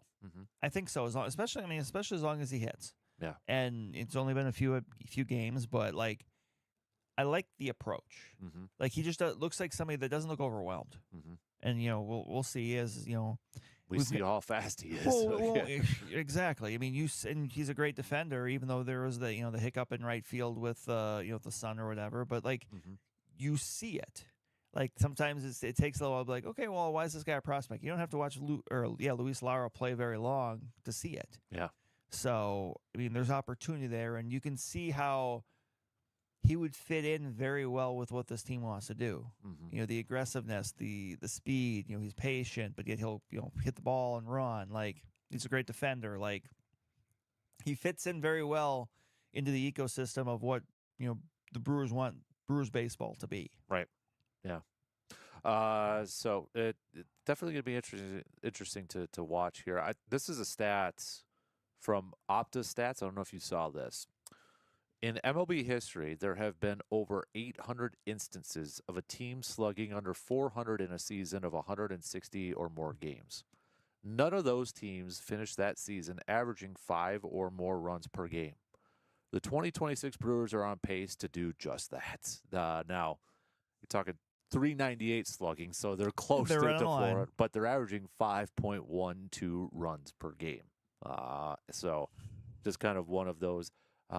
So the most runs per game by a team that slugged under 400 in a 160-plus game season is 4.96 by the A's in '98, their first season with Billy Beane as general manager. So, that's not really even Moneyball. No, that hadn't really been kind of fleshed out yet. Yeah, that was more early 2000s. So I mean, that was right after they traded Mark McGwire. So kind of, I'm sure in that little bit of that transition phase. But another kind of interesting stat with his Brewers offense with the way they're going so far. Well, and the other thing I think too, when you're thinking about that time frame, I mean, 1998 in Major League Baseball, what is that? I mean, that's the height of the steroid era. Yeah. That's the height of, so, and that's a stat that doesn't maybe calibrate for, the environment of what baseball was like at that point. So even still, like that's a number that might even you could consider be a little bit inflated because scoring, the scoring environment 10 years before and 10 years after that was very different than what it was in '98. So I think that even kind of maybe even speaks a little bit more to the Brewers. Right. Yeah.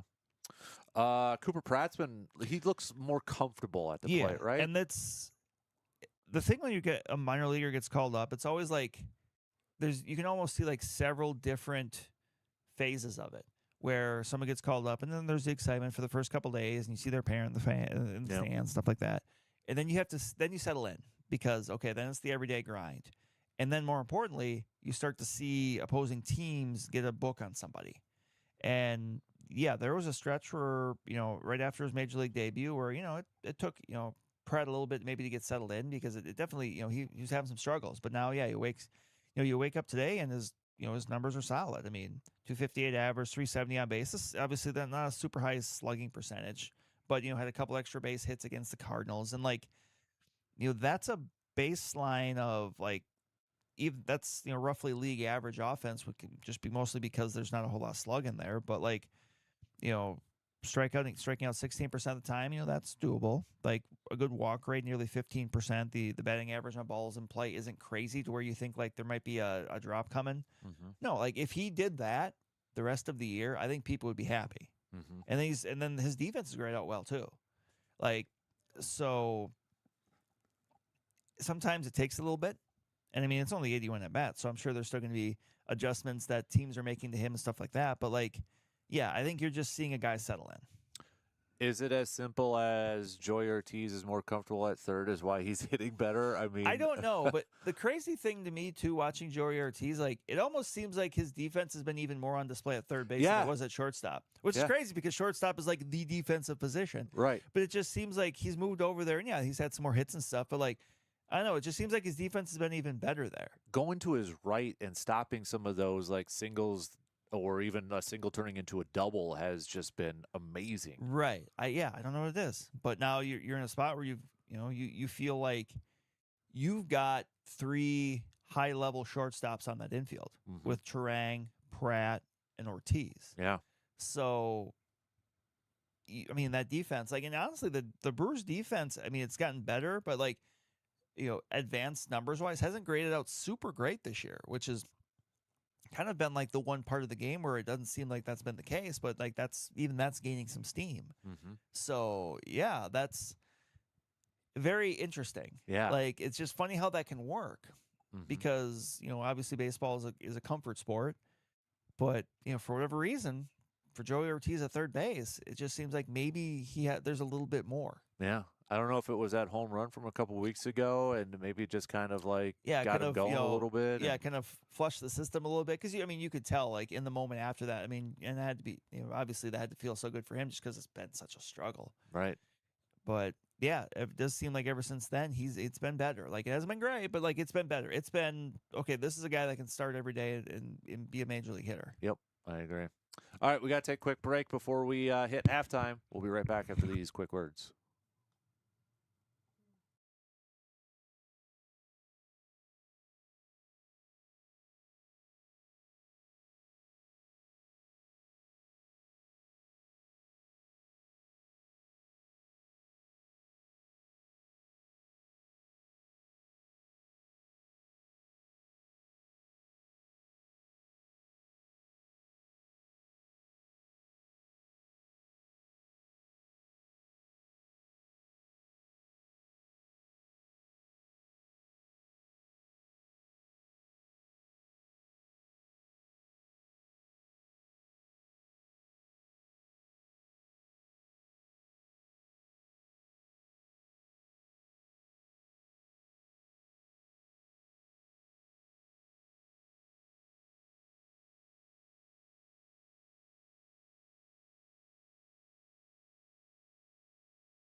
Just a couple minutes left to the top of the hour, so we'll kick off the next hour with a little cream of the crop.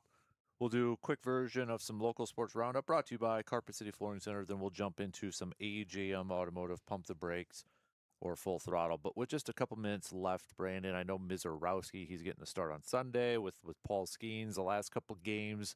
He's given up a couple of home runs and such. Is there any concern with that? Is it just teams figuring out the fastball a little bit? Well, I think I had seen the guy that was Herrera that took Mizorowski deep and mentioned that like he was on the pitching machine. He cranked up to like 107 just to try to get ready, which not really. I mean, honestly, I think the thing that to me was impressive about his start on Tuesday was he kind of had that, he had a little bit of stuff happen to him early. And he was able to still grind through it and go through 7 innings. And I think that was always going to be the next step in his evolution, is like working through some early struggles. Like obviously he had the struggles at times last year, but this is a little bit different.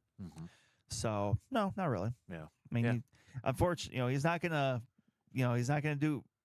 have pitch-o-matics every time out. So I think he's set the bar so high that maybe if there's a little bit of that, you're like, oh man, you only gave up 7 or 3 runs across 7 innings and struck out 10 or whatever it was. Right. Like, oh man, what a bomb. Exactly. Like, okay. Yeah, no doubt. All right. So we've got the shot clock coming up here. We'll have some news updates. We'll kick it off with a little cream of the crop, and then jump into some local sports roundup. What were you going to say? No. Oh, okay. All right. And you had that look on your face that you were going to say something. That's just how my face looks, sir. Okay, sorry. So, and then we'll do some AJM Automotive, Pump the Brakes, Full Throttle, more baseball talk, as well as we head into the All-Star break coming up after this weekend with the series against the Pirates. Don't forget, you can hit us up with those texts, 715-830-1912, or join in on the Section 105 chat. I know we have a few in there. So we'll be right back after these quick words.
All right, we are back with the third hour kicking off right now. Big thanks for tuning in and making us part of your starts on this Friday morning before you head off into the weekend. We've got a quick version of Local Sports Roundup coming your way.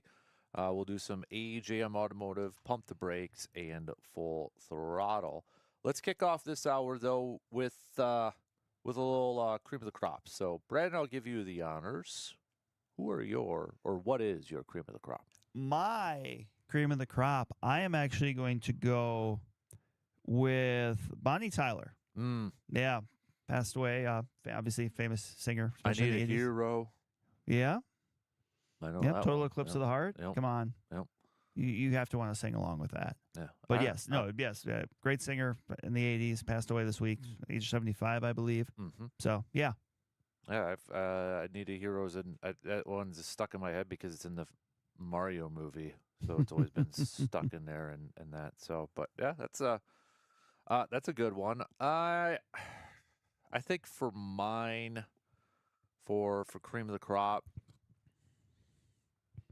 it's kind of generic, but I mean, I got to go with Messi for the performance that Argentina had against Egypt the other day. The come from behind, and that, I mean, that's, even if you're not a soccer fan, you could probably appreciate that type of performance. And for all the debates about Messi and Ronaldo, and Messi, I think is like, hold my beer here. This is what I'll do. So I'm gonna go with Messi for my cream of the crop. But let's do kind of a quick version of a Local Sports Roundup brought to you by Carpet City Flooring Center. So I know the Express, by the way, are off their All-Star break. They got Thunder Bay. They're back in action. So they'll be in Thunder Bay this weekend. And a reminder, don't forget, next Thursday's our Tailgate Thursday. So if you got nothing going on, grab yourself an Express ticket, hang out with us. We're going to be tailgating starting at 4. And the cool thing is we're actually going to be tailgating by the Hank Aaron statue. Oh, so really? we're Cool. going to be up there. And so we'll have some games, some prizes, some samples of their legend beer, the Express beer. So hang out with us starting at 4, and then get your tickets and go watch the game. They're going to be taking on the Minnesota Mud Puppies that night. So pregame to 40. Bring your birthday cards. No. So that's that. I just want to throw that out there for an Express. As Dan note. turns an elderly age. Yeah, I feel it this morning. Believe me, with the back. So, let's speaking of baseball. I know we've got Legion and CRBL, and I know we just had the CRBL All-Star game that you were right a covering week few ago days on last Friday. So, but yeah, the second half there is picking up. I mean, we were about 3 weeks away, I think, maybe a little under from the postseason. So, and some pretty tight competitive battles for playoff berths in the CRBL. You got Tilden leading the North by 1 game over Cadott. You got Jim Falls and Chippewa Falls right there in contention too for a playoff spot in the South. You got Osseo half game up on the Eau Claire Cavaliers. You got the Eau Claire Bears and the Whitehall Whitetails also in contention there as well. Beef River as well. So really, you've got a lot of teams available. Only 4 playoff spots that can be had. But then also remember that even beyond the league playoffs next month, there's also the Wisconsin Baseball Association ones, the WBA statewide, and the CRBL always has a great track record in that. Last year, Osseo, I believe, made the championship game, and the A division and the B division, Whitehall won the divisions. So, still a lot of baseball to be played there, and a lot of big games coming up. Mm-hmm.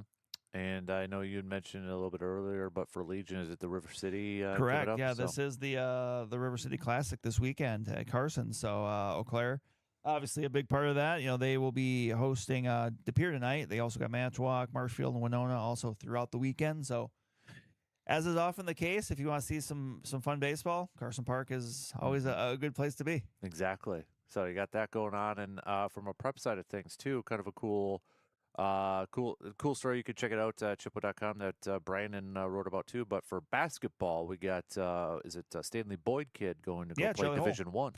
Yes, committed earlier this week to North Dakota State. So I had a chance to talk with Charlie a little bit about that, and I mean that's a big deal. I mean that he's jumping in next year on a Division I program that was in the NCAA tournament this past year. They played Michigan State in the opening round, and he's someone that really has kind of upped his stock as his high school career has gone on. I mean, he's really the kind of the 21st century big man when he's 6'10", And he obviously is someone that can work around the basket, but also he can knock down threes and work away from it too. And he's really in the last few months started to really garner Division I attention. He had an offer from Coach Gottlieb in Green Bay, and I believe South Dakota State as well, and Northern Iowa.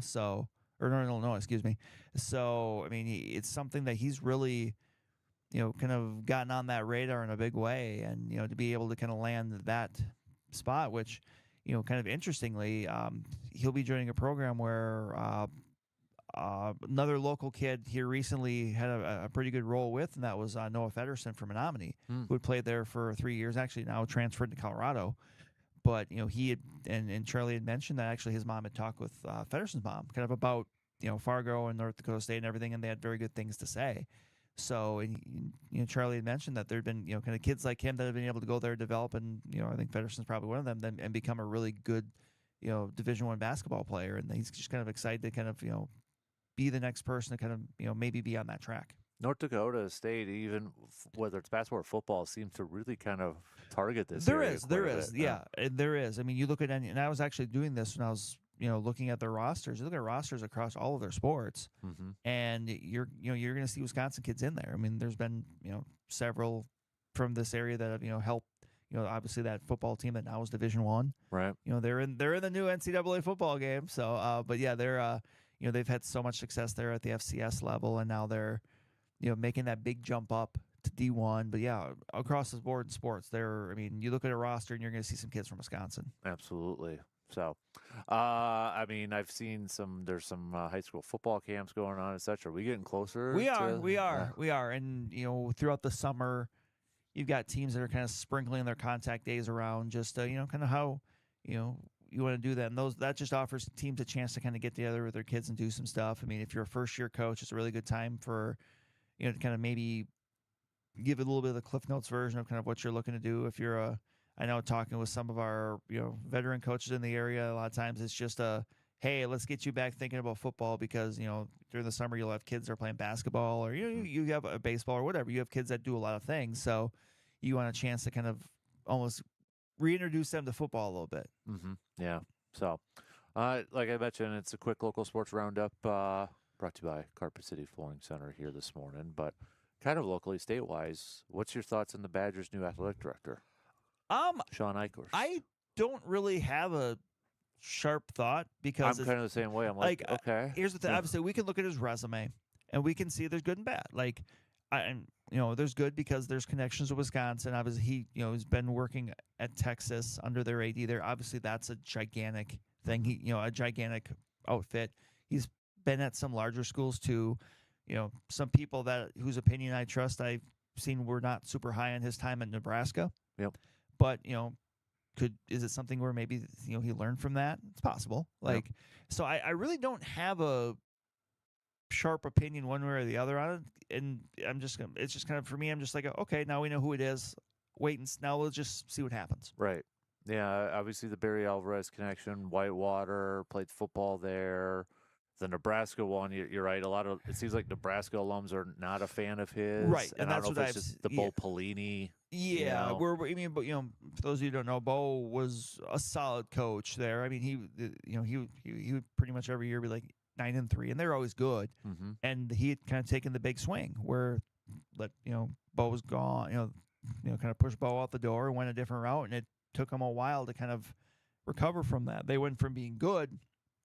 They tried to be great, as Nebraska has been many times in their, program or history. Like Wisconsin's been trying to do a little bit, yeah. Is that So yeah, but to me, I'll just wait and see. Like I don't have a, one way or the other a sharp opinion of this is great or this is terrible. I know he was only a hot minute at Miami, and there's not a lot there, but he did bring in Jim Larinaga for the basketball program, which ended up being a really good hire for that too. So, but right. Yeah, I don't know either. It's not the splashy hire, which I know is not always the greatest thing. Right, and I don't even know who the splashy hire for an athletic director would have been. Right. Yeah. I mean, you can, if it was a football coach or a basketball coach or a hockey coach, like you could look at those and say, okay, maybe you could point to, that would be a needle mover. I don't know if this is a needle mover. And for anybody who wanted like a J.J. Watt and all that, or a Joe Thomas, okay, no. right? Here's the thing: those are guys that I have no doubt. Like if I was the new AD, maybe you reach out to them and just kind of pick their brain because obviously those are people who are connected, but also obviously very passionate about Wisconsin Badgers athletics. Right. Like those aren't bad people to have in your kind of have under your wing or in your Rolodex. Right. But that's a gigantic jump. And I think just the way that college has changed so much that you can't necessarily go like how they did for Barry Alvarez, who was a coach, to an athletic director. Right. Right. You Right. kind of need the other experience with fundraising and business and stuff. And well, he's got that. Right. And it is someone that at least, right now we hear is very passionate about Wisconsin, which is helpful. I mean, that's not a bad thing. Yep. So, yeah, we'll see. Yeah, and what this means for I think that's priority one is you got to figure out football. And that's it. And that even if we kind of want to, peek a little bit ahead to that, I know Badger football is kind of a little bit of a malaise, I would say, in the state right now. I'm really looking forward to the year because to me, there's only two ways it goes. Either the team shows growth, wins 7 or 8 games, makes a bowl, or it doesn't, and there's a new football coach. Yeah. Like, to me, it's a fork in the road. It's just which way do they go? Yeah. And I'm interested to see how it looks. Yeah. And at some point, you have to go a year where your quarterback actually plays, right? You'd think. I mean, and again, that's something you can kind of say in Luke Fickell's defense. It's like he's never really had the quarterback he wanted because every year they got hurt. Right. So, but we'll see. Yeah, that's you look at it that way. Yeah, it does add a little bit more. At some point, so. you get a little luck. Right. Also, a question for you: what did you think about the jerseys for the game at Lambeau? The first thing that came to my mind was Ohio State. With the silver and the red. I know it's not exact, but that's the first thing that came to my mind.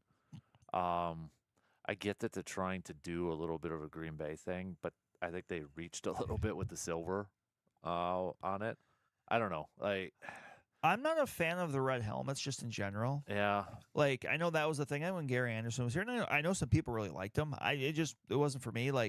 I will say that the jersey looked better when I saw them I think when they were introduced to the players, I think if you saw the video, they looked better there when they were actually I don't say in the wild, so to speak, but as opposed to in a hype video or still photos, it looked better.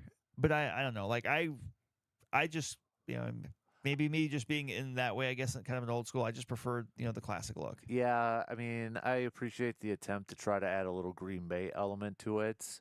You can't, and I'm not trying to be, a jerk or anything about it, but Notre Dame's got more of a connection to Green Bay than what Wisconsin Badgers have to Green Bay, if you know your history. I mean, it's Curly Lambeau went there. I mean, that's kind of the inspiration, the first colors of Green. I mean, the jerseys that Notre Dame is wearing, if they look familiar to doesn't Green Bay? Yeah, I mean, because of the history to it. So there's more of a connection there. Right. So I appreciate the attempt. Right. And honestly, if the players like it and that, they get excited for it. They got to vote and all that. So, right. I mean, it's a players thing. So but it's different. I'm not going to buy a jersey or swag with it. Right. It's But that's less than 2 months away. It is, and I think they said yesterday tickets are sold out for that game now. Yes. So that's good. I mean, I'm not that I wasn't expecting that, but that should be a really good environment. I mean, it's crazy because it's been a decade since they last played that game against LSU. Think about that. Yeah, that's been a while. Right. And even though that's a fun game. It's one of those games where I actually remember where I was for it. Oh, really? And not even because it was this big important thing, but I think it's just circumstances. I just remember where I was. And actually, I was just listening to the game on the radio. Okay. And yeah, I remember watching the game and that. The only thing I remember too is Aaron Rodgers being on College Game Day, and he did pick Wisconsin. He picked Wisconsin. Yep. So. All right, let's take a quick break and let's play a little AJM Automotive Pump the Brakes Full Throttle. We'll be right back after these quick words.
Before we get to a little AJM Automotive Pump the Brakes Full Throttle, we do have a text from John saying that since we were talking about jerseys, what NBA jersey from the 90s was the best looking, talking home and away and alternate jerseys? Well, I mean, to me, that's easy. Yeah. It's between two, Orlando and Charlotte. Yeah. Yeah. So that's where I'm at. Yeah. I did. I mean, obviously we saw a ton of them, but I did like the Bulls ones too. Like their variety of them, the red, the white, and the black. Yeah. One of my favorites is actually from the 80s though, which is the Denver Nuggets, the mountain one. Yeah. With the color stuff. I always like that one too. Right. But that was more of an 80s one. But well, no, you have the because you have the Mutombo jersey. I do have the Mutombo one. So yeah. Don't do that. Man does not fly in the house of Mutombo. Yeah.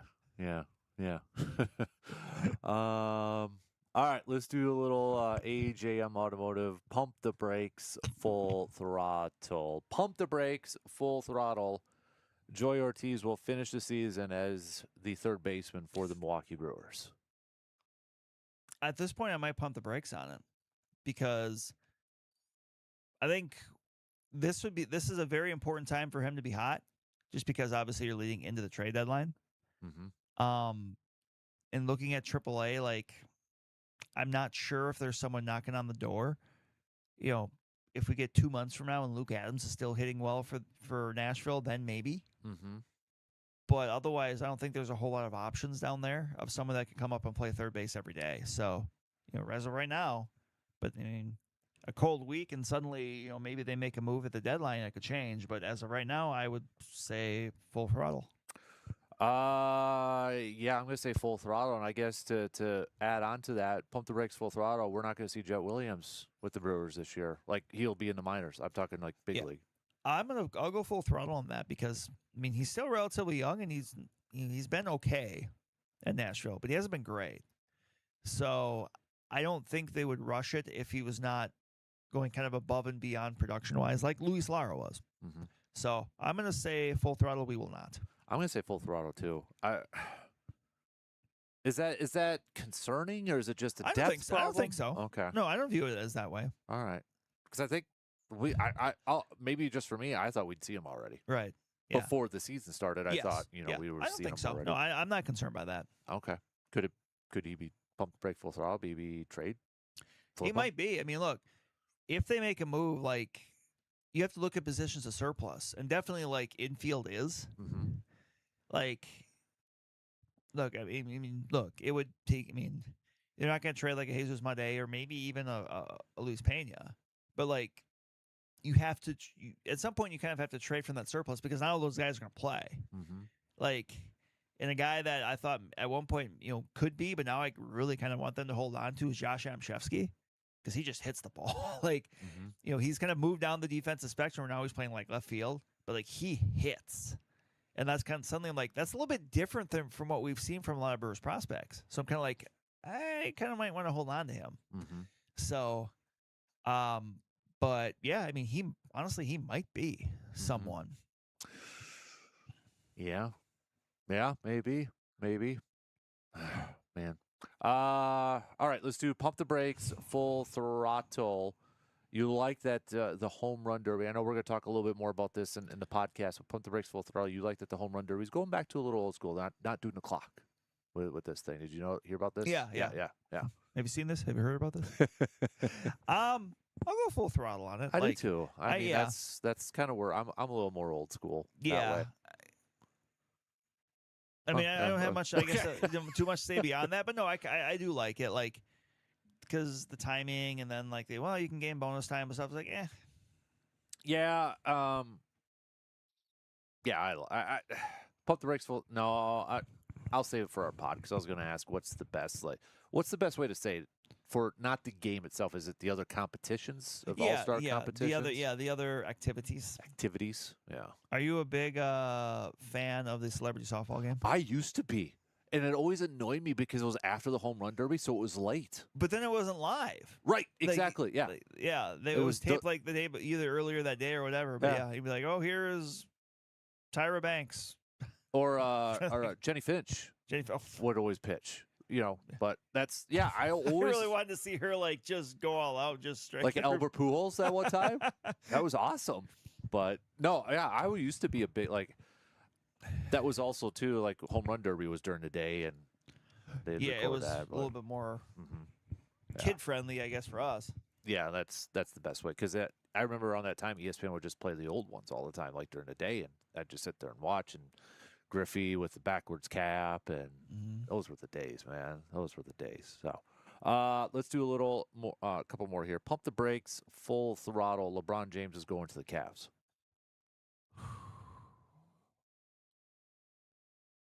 I'm going to pump the brakes just because I think there's still so many other viable options. I mean, obviously there's the big connection there, and maybe that's the move. They extended. It was Donovan Mitchell, right? Or was it? No. Yeah, Donovan Mitchell. Yeah, it was Mitchell. Okay. Yeah.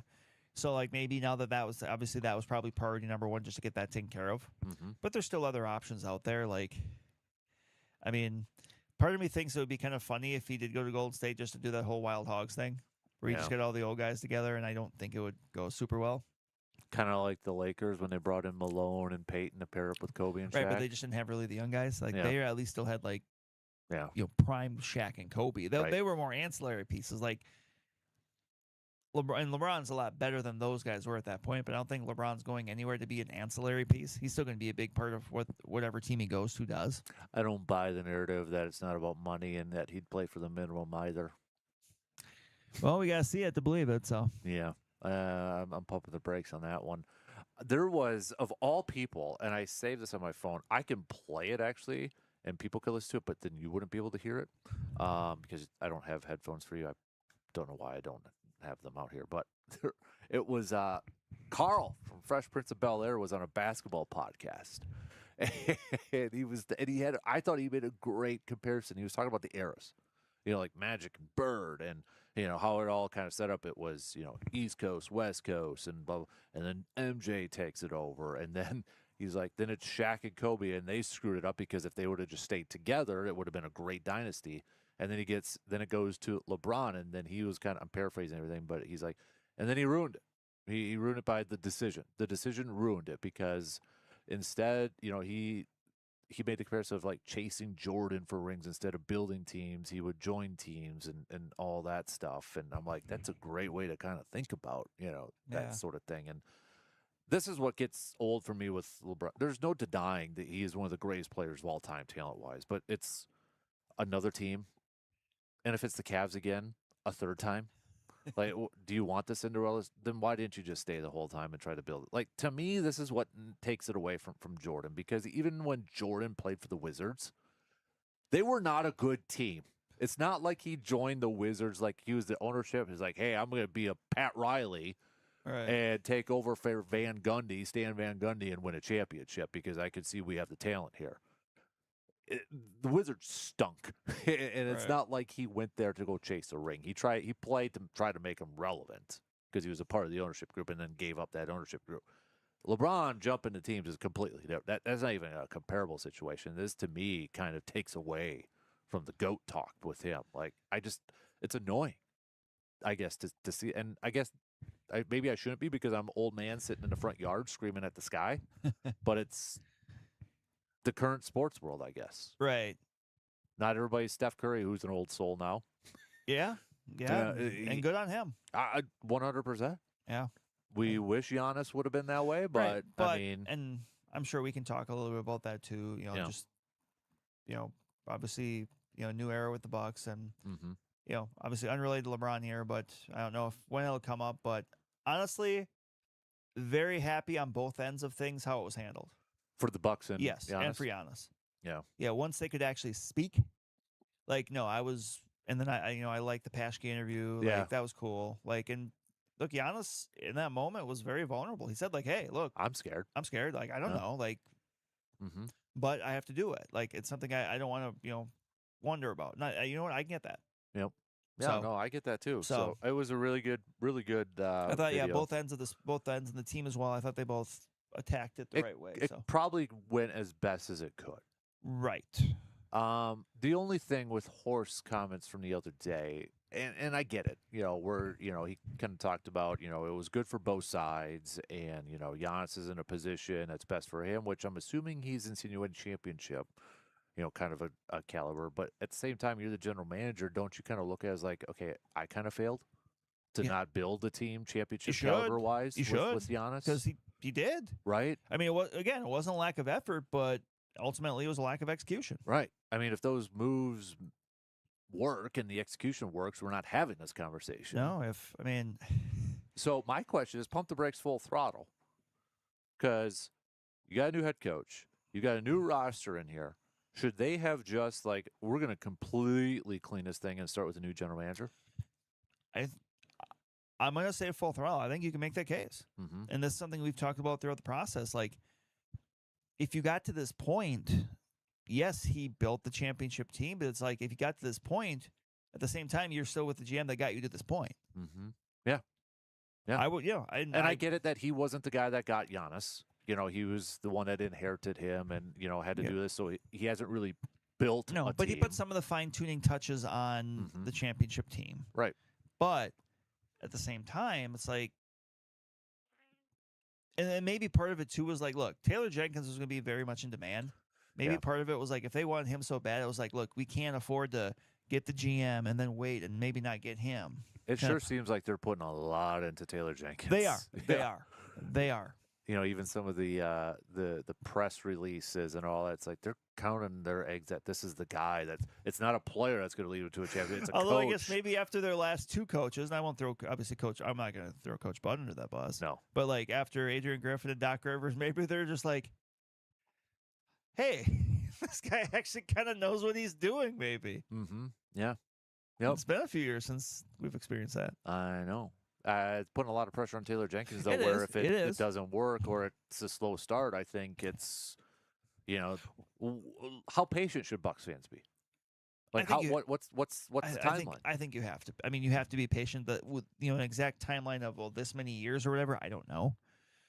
But I'm interested. Like, maybe it's just because we're still relatively fresh off the trade. But I'm interested in seeing what it looks like. Mm-hmm. And even though we're still probably a move or two away, like, look, I'm sure if they can move Miles Turner, they'd love to. Yeah.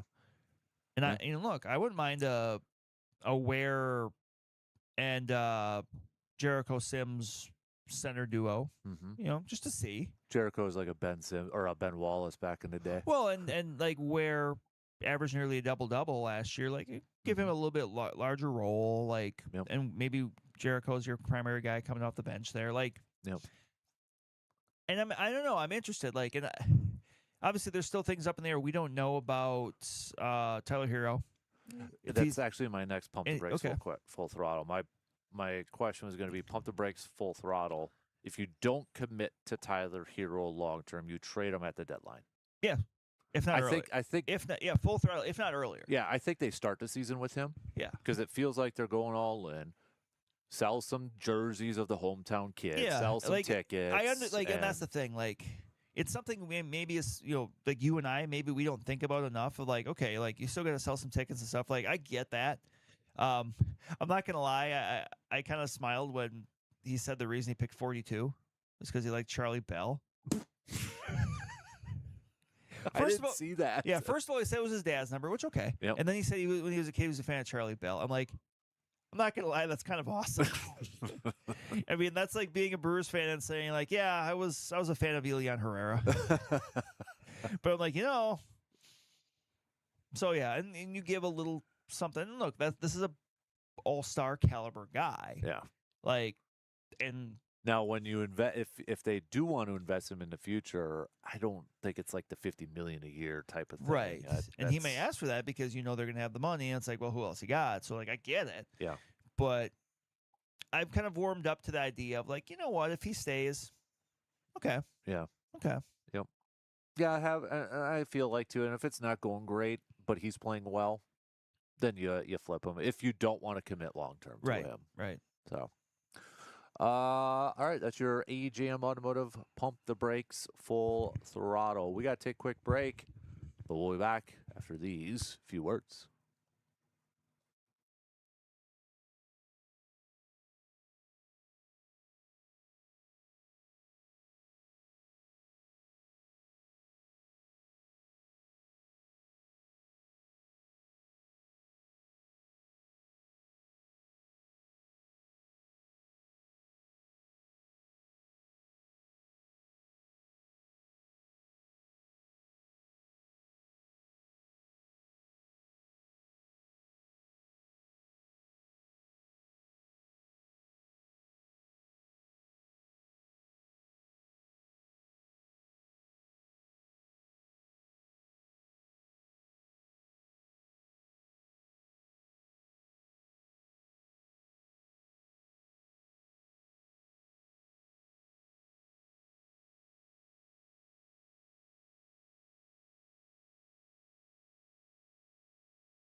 All right, we do have to play a little catch up, so we will have another break coming up here in just a little bit. But don't forget, Brandon and I are going to record a podcast after this.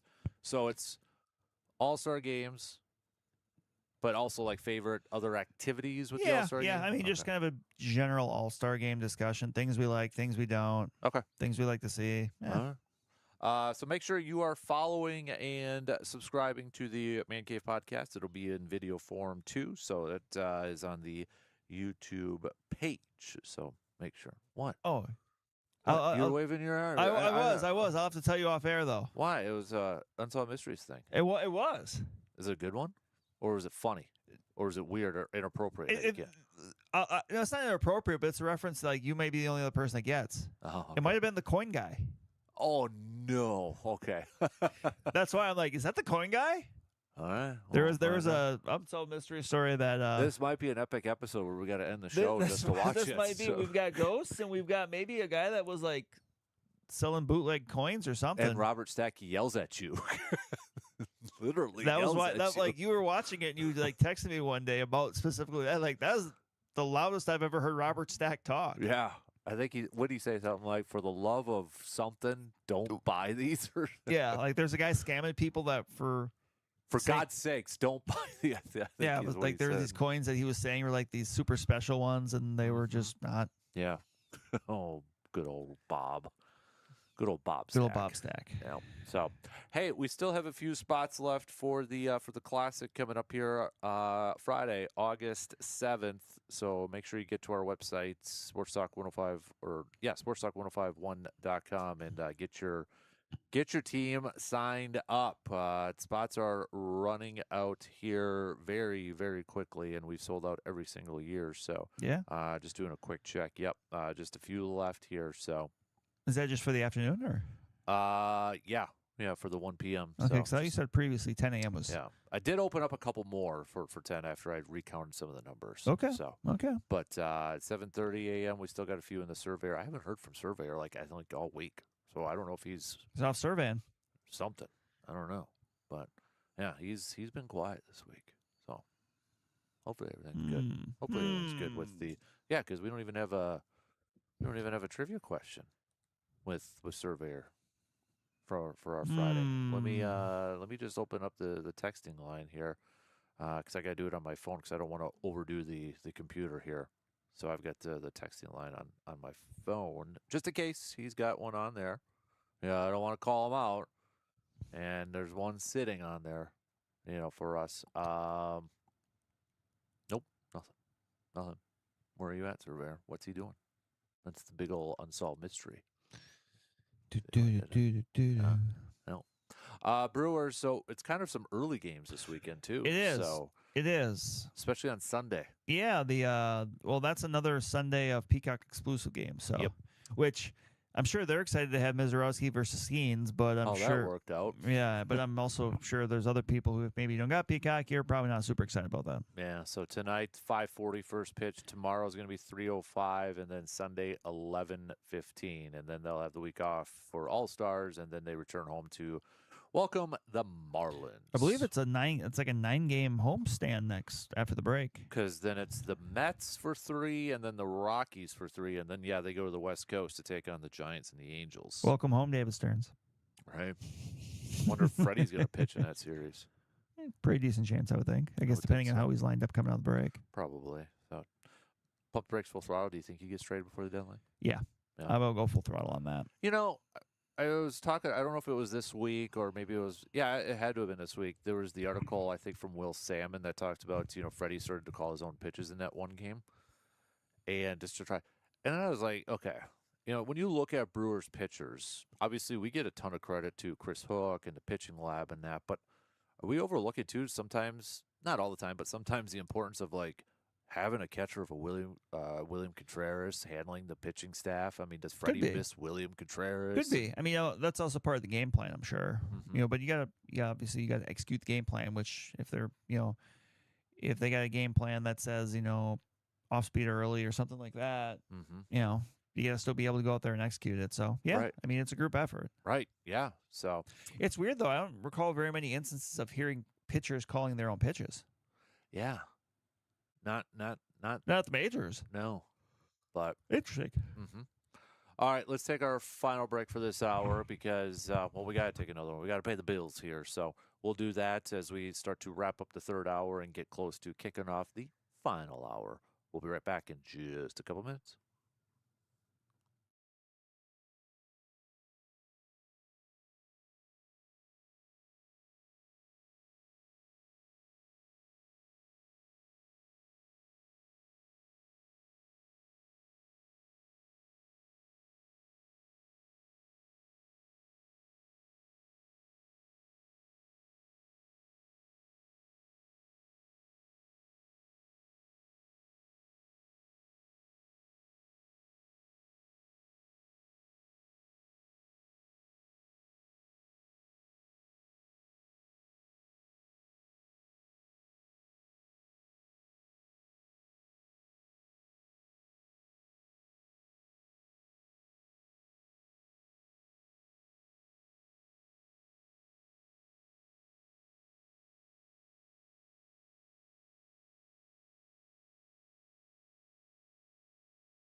We're back to wrap up the first hour. Brandon's watching on something because this is a creepy part and on something. See, like, wouldn't that creep you out, Brandon, if there was like somebody sitting on the bar and look, wait till they turn around.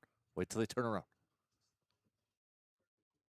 Like, yeah, this one just, it gave me chills again. Just wait.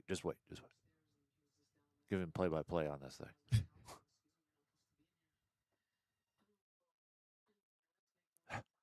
Stop talking, guy. There, see? Doesn't that give you creeps? It looks like the kid looked like Chung from the Goonies with long curly hair. Yeah. Hey, you guys. This one always gave me the creeps just for that part. Like, there's a kid sitting in the bar, and he turns around and looks, and his like weird blue light pops up. Unsolved Mysteries, the basic graphics that they do is so much better than Like advanced Hollywood CGI. movies. Oh yeah. Yeah.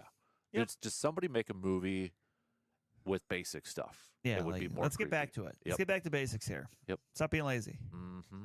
I still want to go to a haunted house, not an evil one, a friendly ghost, and see a ghost. Like a ghost that would come up and like dap you up? Sure. Sure. I want to be creeped out, but I don't want it to follow me home, so I don't want it to be evil.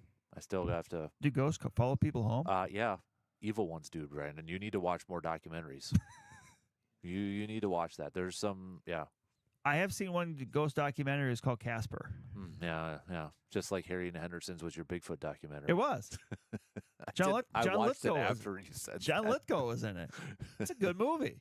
It actually was better than I thought it was after I watched it. So, but he's yelling at me, so I have to again remind everybody.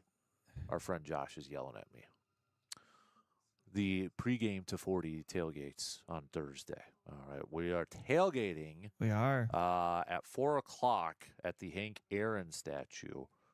Before the game, we'll have prizes. We'll have tastings. We'll have games, express swag, all that good stuff. And I just confirmed, if you want to bring the kiddos, Brian from the Card Collecting Club is going to be back there handing out free sports cards to kids. There you so go. Bring the kiddos over, and you will have some free cards. Make it a family night. Get your tickets to the ball game, but you can hang out with us a couple of hours beforehand. Legit tailgating before the express game. Brandon's going to be there. So that's why you should all come, is to say hi to Brandon. I'm going to be there. So 4:00 at the Celebrate Dan becoming old. Yeah. 4:00 at the Hank Aaron statue. We're going to be set up. So we've got some Legends beer samples, again, some prizes and some games, and maybe whatever else we come up, and sports cards for the kiddos. Yeah, free sports cards for the kiddos. See, Western ghosts, cowboy ghosts. It's probably like Wyatt Earp and Bat Masterson and Doc Holliday. But no, coming up less than a week. Next Thursday. Put it on the calendars, people. You have. Oh, she shot him. No, it was a reenact. Like she's we're getting way off sidetracked here. She's one of those visionary people. What do you call them? Psychics. So yeah, but it was a poker game gone bad. I know this episode, but July 16th, be there so Josh stops yelling at me. Our mutual friend Josh. Mutual friend. Although I don't think I'm going to be his friend anymore if he keeps bugging me on the bat line. So. All right, we got a couple minutes left to the top of the hour here. So coming up next hour, we'll get back to some more Brewers talk as we get set for this weekend series against the Pirates. So take a look at that. Brewers have already set their franchise record. I looked this up yesterday for most wins before the All-Star break. So that shouldn't surprise anybody. I mean, it's crazy that the Brewers have already won the season series with the Cardinals, but they only play them 3 more times. So yeah, one more series at the end of the year. Yeah, wow.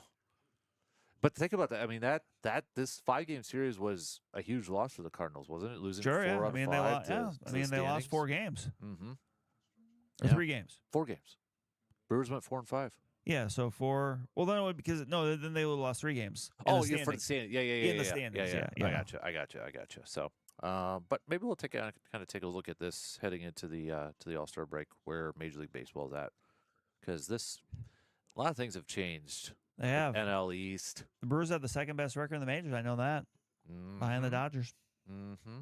You look, that NL West division's kind of outside the Dodgers. I don't know. Yeah, well, I'm really curious about the trade deadline. Well, here's the thing too. If you're one of those people that every year says, "Well, the Brewers should go all in," look at the Padres. All right. Yeah. What have the Padres done since they've gone all in? Remember, they've made some big splashes and. What about the Giants? What about the Giants? They're looking to offload their guys. Yeah. All right. So there's the example. But then you have the example of the Dodgers. So yeah, but the Brewers are. I mean, yeah. But I'm being realistic here. So if I had that money, I'd spend it. And I think that's if you're a Dodgers fan, you're happy your team's spending all that money. Right. Oh no. If I was a Dodgers fan, I would love what they're doing. Mm-hmm. Yeah. Yep. All right. Shot clock's going to cut us off, so we'll talk some more baseball coming up here in the final hour. Don't forget, you can join in on the conversation. Hit us up, 715-830-1912 on that Shoe Doctors bullpen line. Or you can join in on the Section 105 chat. I know Paul and Zach were chatting in there a little bit, but I'm got to check it up here in a little bit. So, yeah, Zach says it must be a good episode of Unsolved Mysteries because Brandon is locked in. I told you, it's one of the creepiest ones out there, man. It gives me the chills. There's another one, Devil's Backbone. That is really creepy. If that was on, I don't think I could focus. So, all right, we'll be back after these news updates.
All right, final hour. Kick it off right now on this Friday morning. Thanks for hanging out with us. Right before you head off for the weekends, whether you're listening on the radio dials, 105.1 FM, 790 AM, or online at sportstalk1051.com. Got the app. Download it, take it on the go. Video stream is also up and rolling on YouTube. So, should also note, kind of get your thoughts. I know we talked a little bit about it yesterday, but Verlander's calling it a career. Is that kind of the end when Scherzer probably goes to the end of an era of pitching in Major League Baseball? I think so. That was another one I kind of almost thought about for the cream of the crop. I mean, obviously, great career for Justin Verlander. Now he gets to retire with a bunch of money in his life. To Kate Upton, there are worse ways to live. Mm-hmm. So good on you, Justin. Heck of a run. Yep. Yeah.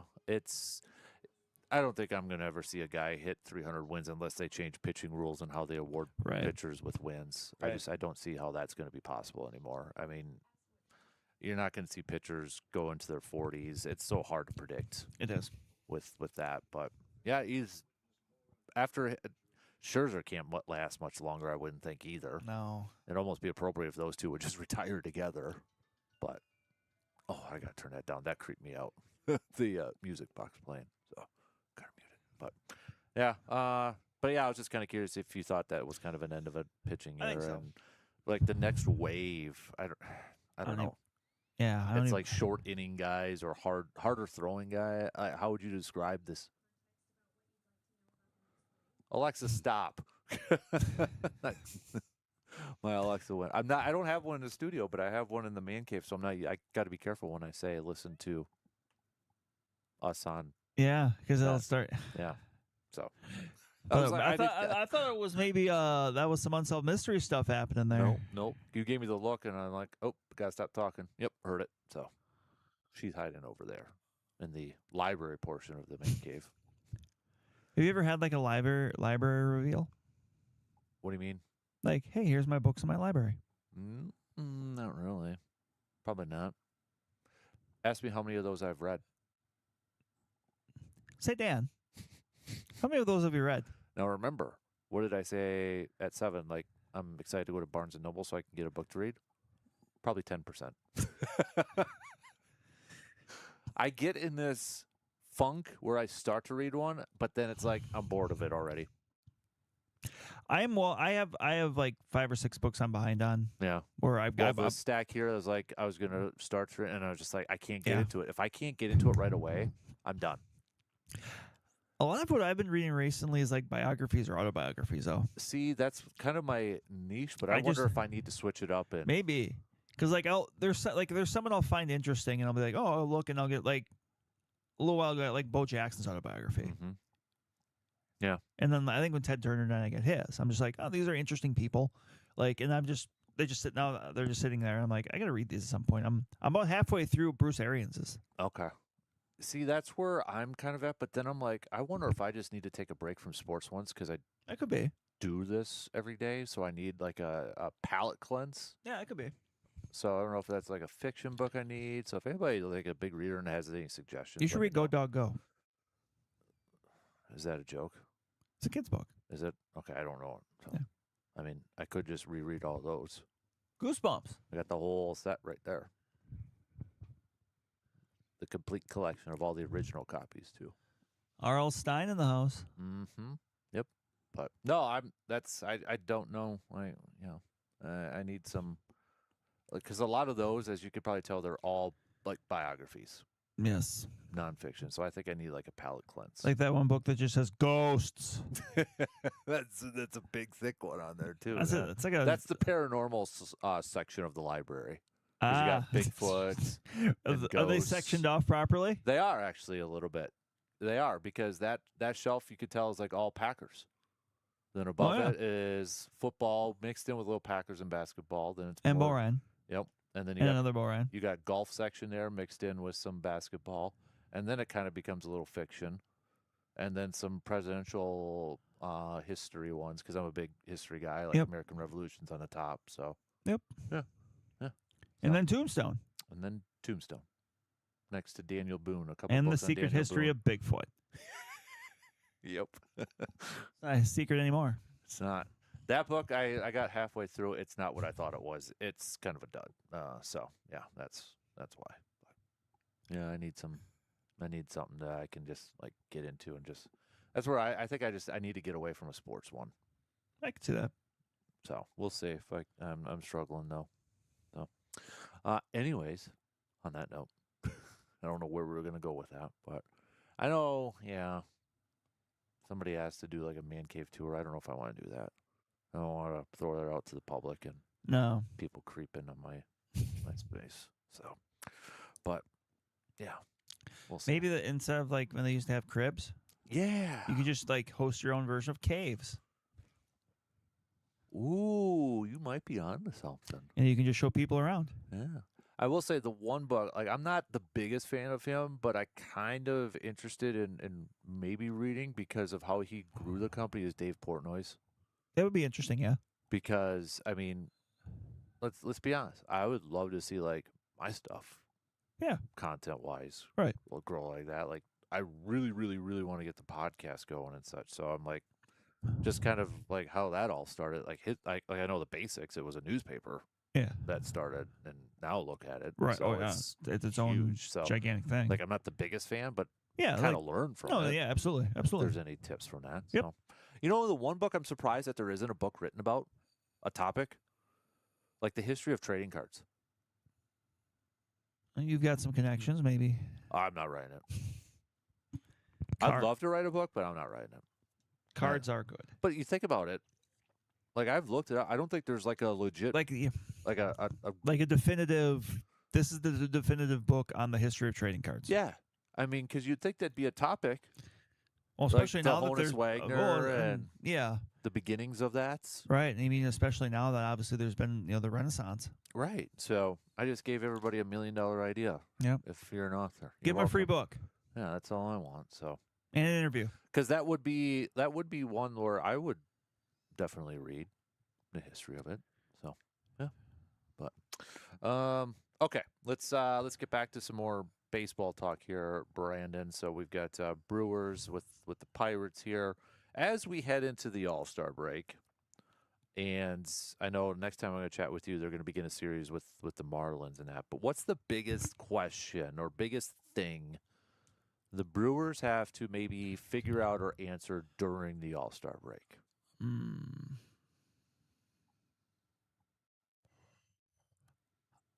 I mean, I guess it would be maybe just starting to form, and maybe they already have, but like kind of formulating your trade deadline game plan, because I can't imagine between now and the deadline a whole lot's going to change for them. Mm-hmm. And when I look at that, I still would like to see a power bat added. We talked about Joey Ortiz kind of picking things up a little bit at third base, but still somebody that could provide a little thump, because while they are succeeding despite it, you'd still like to have more of it. Mm-hmm. The other thing too is maybe, and I don't know how this would follow up, but like fortifying the B bullpen. Basically, when they're not going Ashby, Uribe, McGill, like, can you add an arm there? Like a guy that you can throw when you're down 2 that's going to give you a scoreless inning. I mean, I think we've seen the last few weeks when they've lost, it's been a few of these games that kind of got away because, some of the B bullpen guys didn't quite, kind of throw up zeros. Right.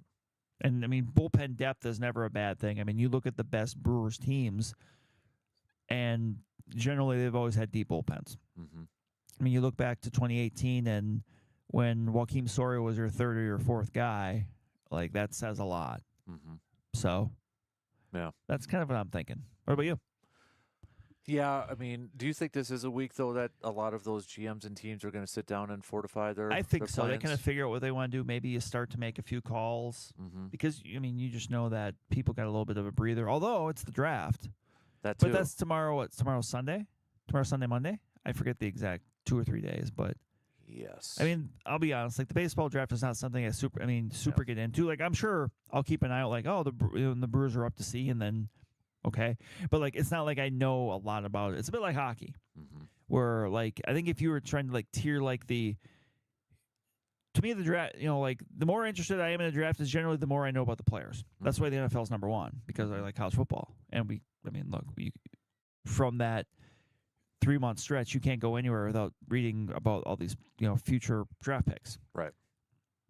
But baseball, you just don't really know. Like, they could draft whoever, and I'll just be like, okay, well, that sounds fine. Mm-hmm. Yeah. No, that makes sense. So, but maybe once you get past the All-Star game, then you have that Wednesday, Thursday, where I think maybe you're going to see a lot of those, groundwork being laid. Mm-hmm. Right. Tell you what, we got to take a quick break, but we'll be back as we continue in this final hour on this Friday morning. We'll be back after these quick words.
Well, Brewers, they signed a pitcher And it's a familiar face, as Brandon found out during the break. Bryce Wilson. Bringing back Bryce Wilson, who pitched for the Brewers a few years ago, and also saw him relatively recently when he was shutting him down in that Cubs series in the last game of that series. So, I mean, I haven't seen yet Major League, Minor League, assuming a minor league deal, maybe an opt-out in there at some point. But, the kind of churn that you'll see throughout the year where a guy jumps in for a little bit. And, he had a stretch where he was pretty reliable for the Brewers as like a multi-inning swing guy. So maybe they see an opportunity there. Who knows?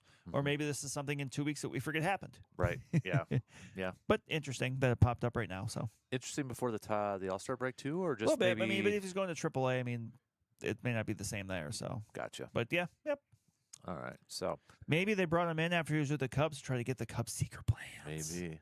That's that old football thing too. I love that. So I tell you what. We are going to do a live edition of the Man Cave podcast. We're going to do it right here, right now. We're going to do it right here, right now. It's like the Fat Boy Slim song, right here, right now. You don't know what I'm talking about, do you? Do you know that song? Right here, right now. Yeah, okay. Let's. So this was your idea because I texted you last night and said, "Hey, pod, yeah, what topic?" And the first thing I thought of, like, well, it's All-Star Week. Like, I don't know if we've ever done one just talking about, like, the All-Star game, like the ones we like, the ones we don't, the things we like, the things we don't. Any specific memories that you remember? Right. So, obviously, with, Major League Baseball's All-Star game coming up next week, I don't know if this is where you kind of want to lead it off, but I can tell you that baseball's All-Star game is my favorite All-Star game. Yes. Now, it feels like this year, maybe more so than other years. I'd have to double check. It feels like this year that we're not going to get as many of these star players playing it, or whether it's pitching wise or some of the position players. Some injuries, like no Aaron Judge, no Byron Buxton, no Vladimir Guerrero Jr. I don't think is playing in it either. So that's a bummer. I think for me, my enjoyment of a specific All-Star game just comes down to one basic thing: how seriously do the players take it? Yeah. And baseball, they do. They do. Hockey, they do, especially with the the Four Nations thing. Yep. Basketball has been trying a lot for a while to try to figure that out. Obviously, we know what the Pro Bowl is at this point, but at least basketball, the stars play in it. That's true. Whereas football, it's like, come on now. Yeah. Yeah. And I think they've got to change out the incentives for contracts. Right, and that I think that's going to happen because, I mean, at one point, obviously, Pro Bowls mattered, so that was a thing that was in contracts now. Right. Yeah, whenever somebody uses Pro Bowl to try to make a case for how good somebody is, you lose credibility for me. At least newer-wise. If you want to make a case for somebody else, like 5, 10, 15 years ago, then yes. Yep. But, like, right now, no disrespect, but Sugar Sanders. Right. Or Brett Hundley. Not Brett Hundley. No. Tyler Huntley. Tyler Huntley, yeah. Thank you. Tyler Huntley, yeah. Yeah. Sorry, Brett. Yeah. No offense, Brett. So yeah. I that doesn't matter to me anymore. Right. Like, so. Yeah. Okay, but baseball wise, I agree with you. It's and for the most part, Major League Baseball it's been competitive games, right? Yes. It's more like where basketball, they don't play defense. We all know this stuff and that. Whereas baseball, and I think it's pitchers, they're not throwing fancy pitches. It usually is a lot of four-seamers down there. But, I mean, they can't just go in there and just, loft it in there. Right. They're not going to do that. So it's very close to the real Yeah, and thing. I think that's another part of it, too. It's closest to what you're going to see the real thing. Right. Yeah. And so that's why I appreciate it. It's still a competitive game. It's still a close game. And I remember going back to, when I was in high school, like, the chance to see like a Brewer player, and usually there was just one. Yeah. Like I'm not always the biggest fan of the if there's a rule like everyone has to get a player, but like I understand the rationale behind it. To wanting to see because you want to see everybody represented. Like I remember, staying up and like Dan Kolb is pitching for the Brewers, way later in the game if it's and like staying up to make sure I saw that. Right. I think some of mine were more so of just seeing maybe some of the stars that you didn't normally get to see. Well, you get to see a lot because, I mean, TV, back then, like games, it was unless it was a national game, like you didn't see it a lot. Or Braves Cubs. Right. Yeah. And you didn't see all you really saw was highlights. Right. Yep. So that was kind of it for me. I think some of the ones that I remember the most. I mean, we all remember the Miller Park one. I do too. That was like that day. I actually went to Eau Claire, got my driver's license. Oh, really? Yeah, it was the same day I got. Yeah, that was the day I got my license. Was the day of the infamous Bud Selig. But in all fair, what do you do? No. Yeah. Again, it's like there was no other option, but you can still make fun of it. Yeah, definitely. It's just honestly, I saw a video of it pop up with the last out and just the booze coming down as the last out was recorded, and that's guys why, were off the field. But what do you do? Yeah, what do you do? And that's why I do like the home run derby idea, because at least you get a finale, or you're getting a finale to it, and you're getting something people want to see. Mm-hmm. Yeah. So I'm glad that they did that. Right. Yeah. Right. But yeah, baseball is definitely my favorite. And even the events surrounding it, the Derby is always fun. I think of all the other sports with their other events it's a struggle. Yeah. Because to me, why has it been such a struggle recently? Is it just because the stars don't participate anymore? And that's part of it, because you get stars. You know, Bryce Harper. You know, like you're getting your big names doing this. Also, I think it's just people like watching people hit homers. Yeah. Like it's the old Mark McGuire Simpsons line. Do you want to learn the truth, or do you want to see me hit dingers? Yeah. And people want to see him hit home runs. So yeah. But other sports are still trying to figure it out. But like even basketball, slam dunk was a thing, but now it should be, but you need names. No disrespect to Mac McClung. Right. But like you need names. But why? I think the question is like, why aren't these star players? I honestly think a lot of these guys are afraid to lose. Oh yeah. I think a lot of it is they're afraid they're going to put themselves out there and they may not win. Oh, and that may not reflect. And way, they may not. That may not reflect well on them. Whereas, obviously back in the day, Michael Jordan, Dominique Wilkins, like the big names were doing it. Yep. Kobe did it one year. Yeah, I think, like too, the big names so. are doing it. Yeah. Like that's to me, and I think the biggest display is that LeBron never did it. Yeah. But it kind of goes now that you said that. Okay, because we pipe up LeBron so much, right? That we pipe him up. That you're right. What if he were to lose? How would he handle that? And that, like, and to me, that's the way you can quote unquote save the dunk contest. You have to get the big names back out there, like not just like one big name. Yeah, like you have to get actual all-stars. Yeah. That are out there doing it. Like that's, I mean, if you want, like, imagine if they're doing the home run derby and Jake Bauers is doing it. No disrespect, Jake Bauers, who was borderline all-star this year, but like that's not going to draw the same as Bryce Harper and Kyle Schwarber and whoever else. Right. Yep. Yeah. That's the one downfall of it all. At least the NBA one for the 3-point competition has, for the most part, they've had some names. With that. That's the other part, though, too, is like, okay, if they're afraid to lose, why are the 3-point contests doing it? But is it just, I don't know if it's safety. I don't know if it's teams telling them not to get it so you don't get hurt. Maybe there's a part of that. Maybe, I don't know, but yeah. It's. But yeah, the dunk, to me, the dunk is like the home run. Like that's the thing you want to see, especially, what are they going to come up with? Or is it to the point where the dunk contest is like, what is there to do? Bingo. That could be like Vince Carter. I remember watching the Vince Carter one. The bar got raised so much so quick that eventually it's like, well, what do you do? Right, and that's where like, can you do anything else? Can you do any more? Can you be more creative when it comes to that? But also, I think too, like, if you saw Giannis out there doing some really good, like, it doesn't have to be something we've never seen before, but it can still be impressive. Like to see a guy do like a windmill from his hip. Yeah.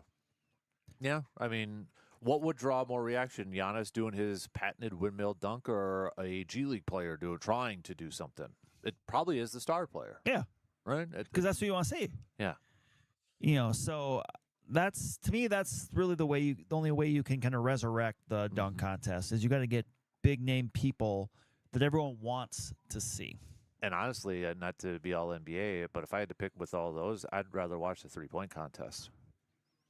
I mean, there's a little more skill in that, and it is fun when you see someone just going to run. Yeah. Like, I do like when they've done, like, the combo thing with, like, the WNBA players and stuff like that. That's cool, too. Yeah. Like, it's fun to see that integration there. That's cool. Yeah. But, like, just subtle tweaks there, like, NFL. Sorry. Go ahead. No, go ahead. I was going to say, because I know they do the other skills one, but when Wembanyama and Paul that one year, just, like, that was dumb. No, like, they essentially tried to, to bend the rules. Bend the rules, like, hustle the game. Like that's not the spirit of what you're doing here. Right. That was pretty lame. So, but no. No. But like NFL, I don't even know what you can necessarily do. Yeah. Like, look, and I know, like, I actually don't mind that they just went to the flag football thing, because if you weren't trying when they were doing it the regular way anyways, just don't do it. Right.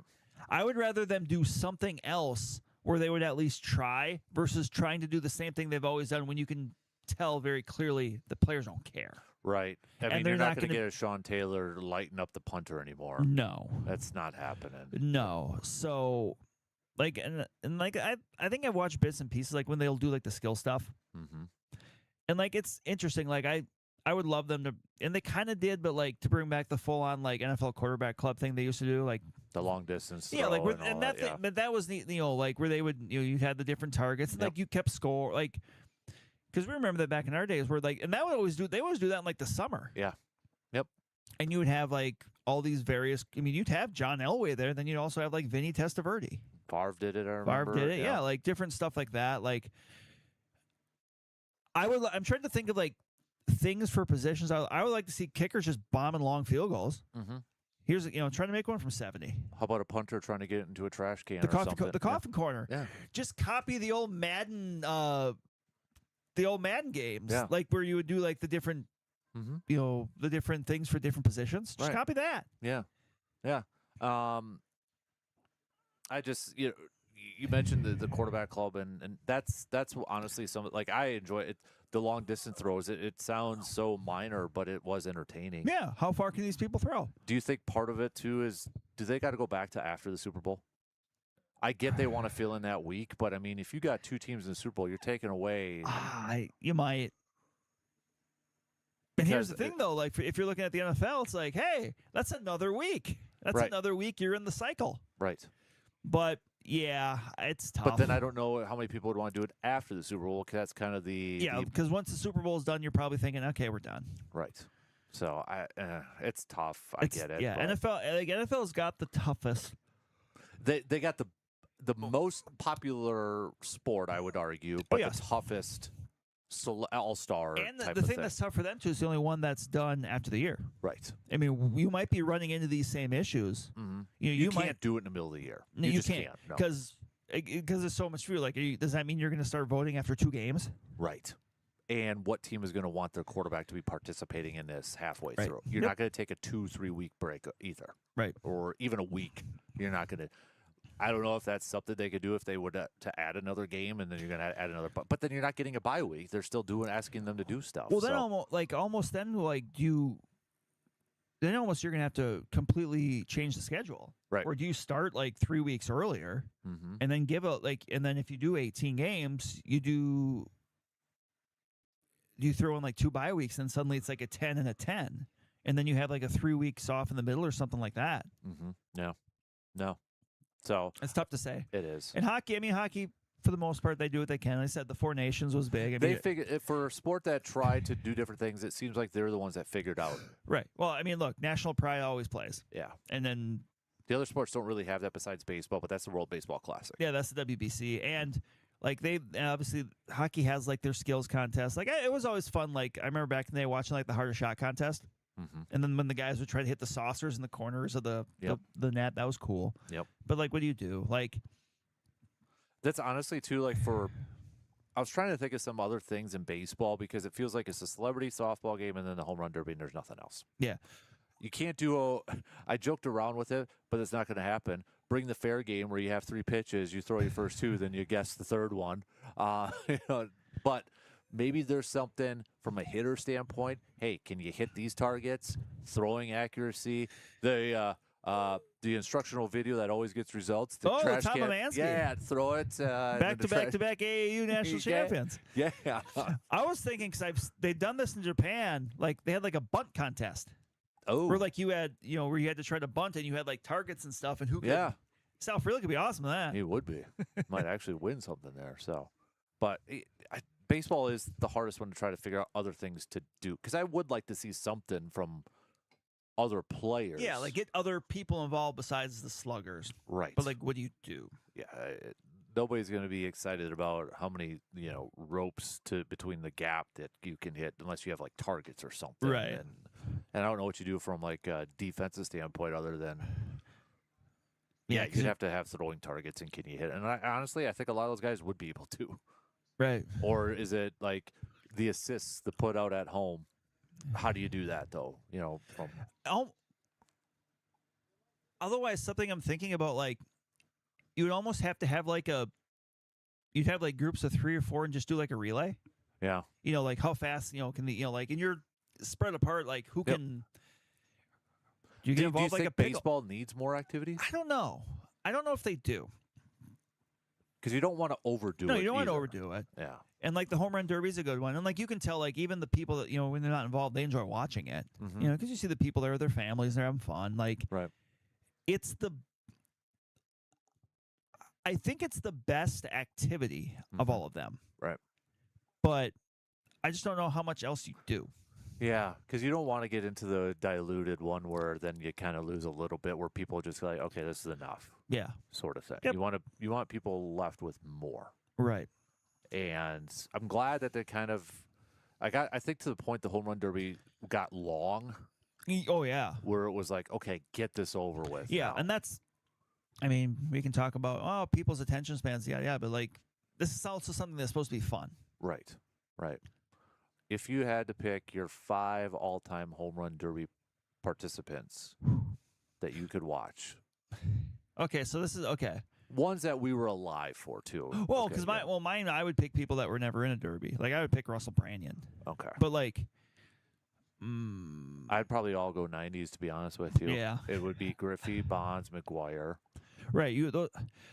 One of my favorite memories too, though, and I think it was '99. I have to double check this. Was the year Jeremy Burnett's finished runner-up. Like I remember being really pumped for that because obviously, especially at that time, like there's not a whole lot going on with the Brewers and Jeremy Burnett's. Yeah. On a team without a lot of guys, that's a guy, and he made a run. Yeah. I'm gonna double check on that because I thought it was '99 because I think it was when it was at Fenway. Okay. But that was one where I remember being super pumped for. And Prince, won it back to back. Yeah, that was the year McGuire or that Griffey won it. 99. And he beat Burnett's. Okay. Nice. And that was the year that Mark McGuire hit 13 in the first round. Got it. Which that's kind of fun there too because then when you're at Boston, obviously you're going over the monster. But think about that, like those guys that you just mentioned, how many times they did the home run derby? Kind of going back to your thing where the Stars did it. They all did it. And now it's like, okay, if a guy does it a couple times, he's done. Well, like you go back to like the '85, the first one they're talking about, like you just had everybody that did it. You didn't have like rounds and stuff. Mm-hmm. Right. Yeah. But yeah, just going down this list, it's all, if you're not all stars, you're players that should be there. Mm-hmm. 94, Ken Griffey Jr., Ruben Sierra, who was a good power hitter his day, Frank Thomas, Albert Bell, Fred McGriff, Jeff Bagwell, Dante Bichette, Mike Piazza. Yeah. That's legit. When you're playing a video game and you're just loading up on all home run hitters, that's probably a big chunk right there.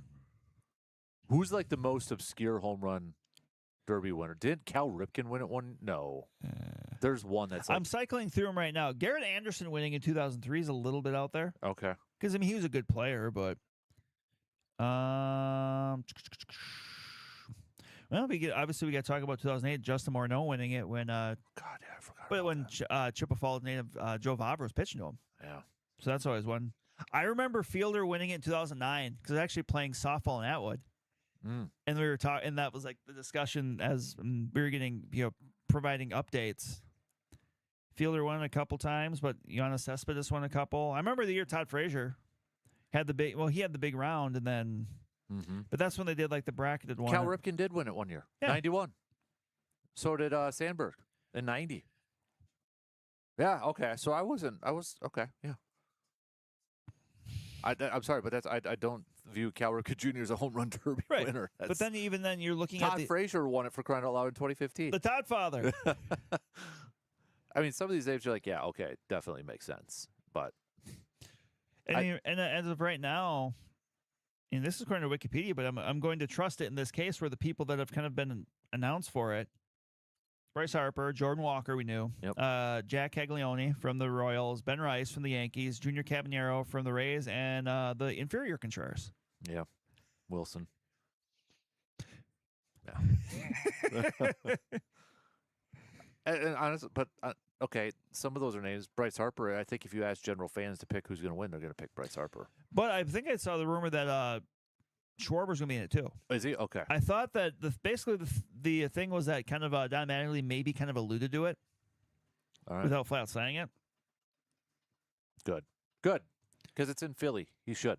Yeah. He should do it. But is there anything from All-Star Weekend that baseball has to change as we start to wrap this up? I mean, so let me ask you this. The fact that Mizorowski and Paul Skeens is starting Sunday, should those teams not start those guys so they can pitch in the All-Star? Should that be a rule? I don't think so because, look, I'm a Brewers fan before I'm an All-Star Game fan. Mm-hmm. Like, he's still an All-Star. He's still getting those accolades. But what if he could be the starter? That's fair. But would he be? That's where I would say, okay, what if Don Mattingly... The weird thing is it's in Philly. Yeah, if Don Mattingly said if Mizorowski would be starting... Then maybe. Yeah.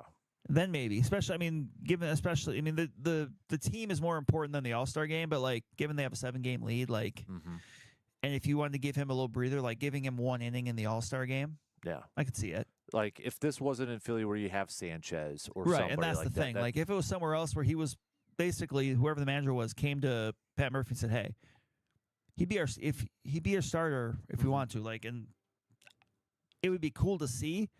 But I still understand the rationale for, look, the team is more important. Mm-hmm. No, and I get that, too. I guess I was thinking of it more from the Mizorowski aspect. Like, hey, I'd like to... It'd be cool to say start an All-Star game kind of thing. Right, yeah, because, you want your players to have those opportunities if that's really important to them. Maybe it's not important to Mizorowski. We don't know. Right. And I think he did say it would be cool, but he kind of took the company line. Like, it's, team first sort of thing, which you want them to say. But I'm sure there's a big part of him that would think it'd be pretty cool to start it. And why not? I mean, second year in, starting the All-Star game, heck yeah. So I mean, can you think of I can only think of one Brewers pitcher off the top of my head that started an All-Star game. That started an All-Star game? Yes. This had to have been, was it Corbin? No, Corbin didn't. Ben Sheets, 2008. Whoa. Okay. Yeah. So I've got the shirtsy, but I remember he started that game. Okay. And that was when it was in Yankee Stadium. Oh, okay. All right. Good one there. There's definitely needs to be more Brewers in the All-Star game. I would just say that. Yes. And it's the thing that kind of annoyed me is, like, in some of these cases when somebody opts out, like, they would put someone else from the same team on there. Mm-hmm. If you already got the one representative, though. But it's like, so you like Mizorowski out. Like, I'll be honest. To me, the guy that like a pitcher that made a really good case for is Trevor McGill. Mm-hmm. He got off to a slow start, but he has superior numbers across the board from the Cardinals closer. Right. And this, and he would be one that you could go do that. Like I think he deserved that opportunity. Yep. I mean, the biggest Bryce Trang. That's ridiculous. That's ridiculous. Like, and I don't get too upset over it because I just don't get upset over fan voting on anything. Because look, Ozzie Albies a good player, but I mean the numbers aren't even close. Right. Luis Arias had a good year and is actually a second baseman again, so okay. Yep. But, like, look at the numbers. Like, that's where I was surprised actually Contreras got in ahead of the other catchers. Like, honestly, Trang should have made it over Contreras. Yeah. But that's not how it works. Mm-hmm. Obviously, you have to go position by position. Sometimes some positions are just deeper than others. Yep. But, yeah, Bryce Trang not being there, that sucks. Like, he should be there. I agree. Anything else? Kind of. I don't think so. Yeah. All right. Good stuff, Brandon.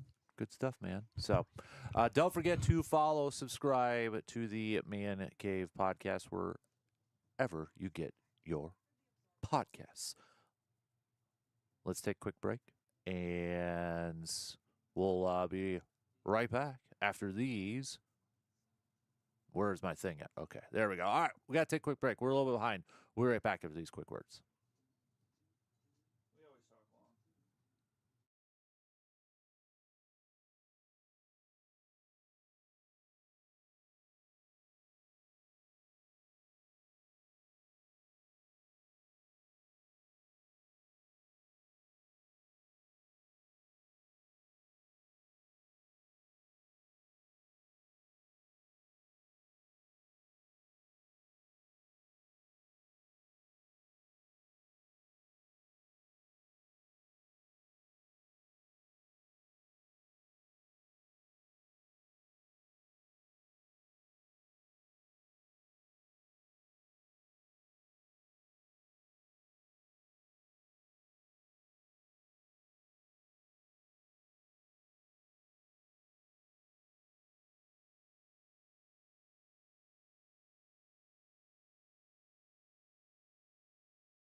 Brandon and I talk a lot, so we do have to take another break here before we make some picks. So completely blame Brandon for that, for us running a little bit behind here. He will take the blame. So I know we only got 10 minutes left to the top of the hour. So should we just take the break now? And then, yeah, we'll so really quick, we'll take another quick break because, again, we're a little behind here. We did our podcast episode talking a little bit about the All-Star game, so that'll be up on the main cave. So we'll do that and then get to some picks before All-Star break.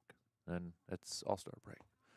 Really quick, should ask you this. We didn't do it last year, but since it's next week, do we bring back the Dandies? That's on you. I'm all for it. This is on you. Let me think about it this weekend. I'll have some time to Can you think. come up with some awards? Yep. Some dandies?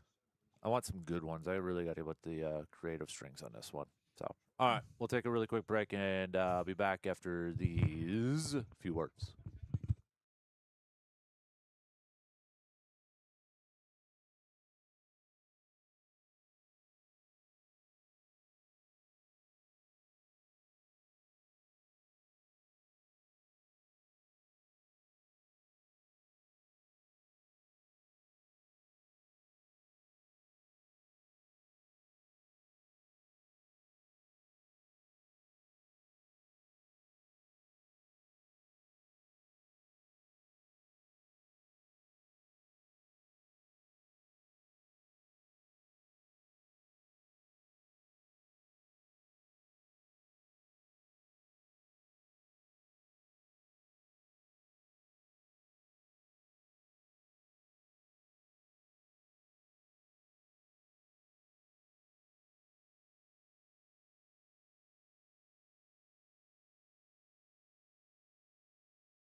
All right, let's run through these game picks here.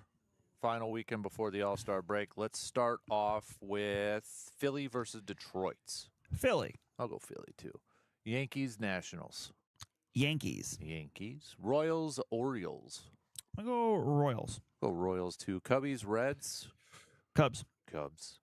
Guardians, Miami. Guards. Guardians. Seattle versus Tampa Bay. Tampa Bay. Tampa Bay. Boston and the Mets. Boston.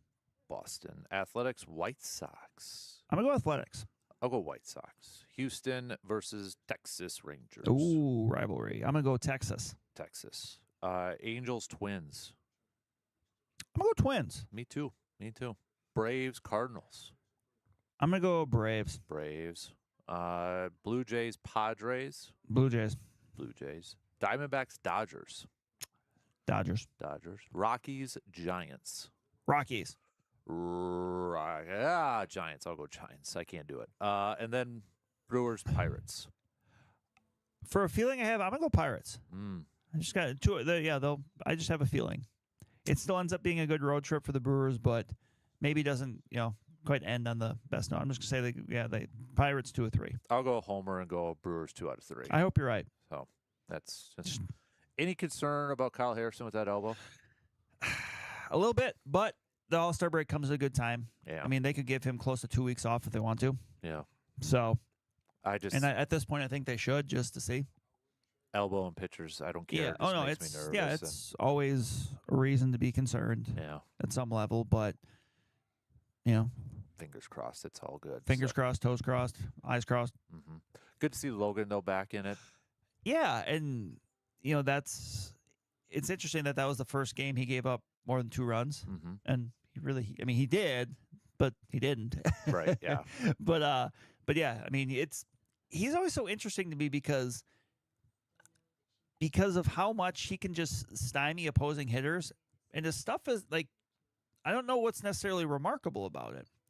Like even his pitch, like 4-seamer, changeup, added in the cutter, throws a slider a little bit, but like it's not like he just has outstanding stuff. You got distracted by this the update. This is one I was wondering about. And they don't give any more updates. No, that's it. She was found 33 years later, and apparently she was okay. But they still married. Well, no, there was an unsolved mysteries going on during the commercial that kind of piqued my interest because this woman that was just kind of wandering off, and apparently they found her, so good on her. Hope she's doing all right. But yeah, that's just always so interesting with me, Logan Henderson. Like, there's nothing necessarily remarkable about like his stuff, but just people don't seem to hit it. Yeah. Does Robert Gasser deserve to be in the starting rotation more? Yep. Do you think he's a better starter than bullpen? I do too. Yeah.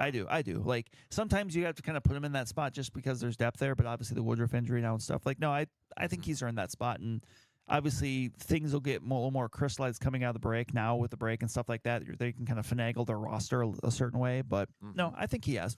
So if it's Miz, Harrison, Henderson, Sproat, Drone, and Gasser as your 6-man, if they go 6-man, yeah, are you good with that? I think so. And what I'm doing is I'm finagling it so we're alternating lefty-righty. Okay. But that's just me being me. Yeah. Is there a thing as too much lefties in the starting rotation? I don't know. Yeah. I don't think so. Okay. I think if they're like, I don't think you want to have lefties for the sake of lefties. Right. But given that those lefties have all shown something, like, then yes. Yeah. So it'll be interesting if they go with that 6-man. I agree with you, just to kind of keep it fresh as much as possible. Yeah, and then because then you're also working with off days in there because they're gonna get some off days again. Because remember they went like 2 weeks or whatever it was without one. Right. So I think the All-Star break's probably coming at a good time for this team. I think it is. So they're playing really well right now. But I think given some, especially with Harrison, like I think it just comes at a good time. Yeah. And I know some people are like, why is Greg Jones called up? But, I mean, if it was a short-term all-star break sort of thing, you're not going to call up a Chet Williams for that, right? No. And I think, he's a guy you're going to call up, and, he made the one start, but he's probably not going to play very much, and you're fine with it. And he knows that, too. That's the right. thing. Yep. And you're going to DFA him when that time comes, and if someone were to claim him, like, like it's kind of a short-term. Yep. Exactly. So, all right. Have a fantastic weekend. Best of luck to all of our Legion teams that are going to be in action and the Express this weekend, too. So, have a good weekend. We'll be back at the TDS Sports Talk Studios Monday morning, 6 a.m. We'll talk to you then.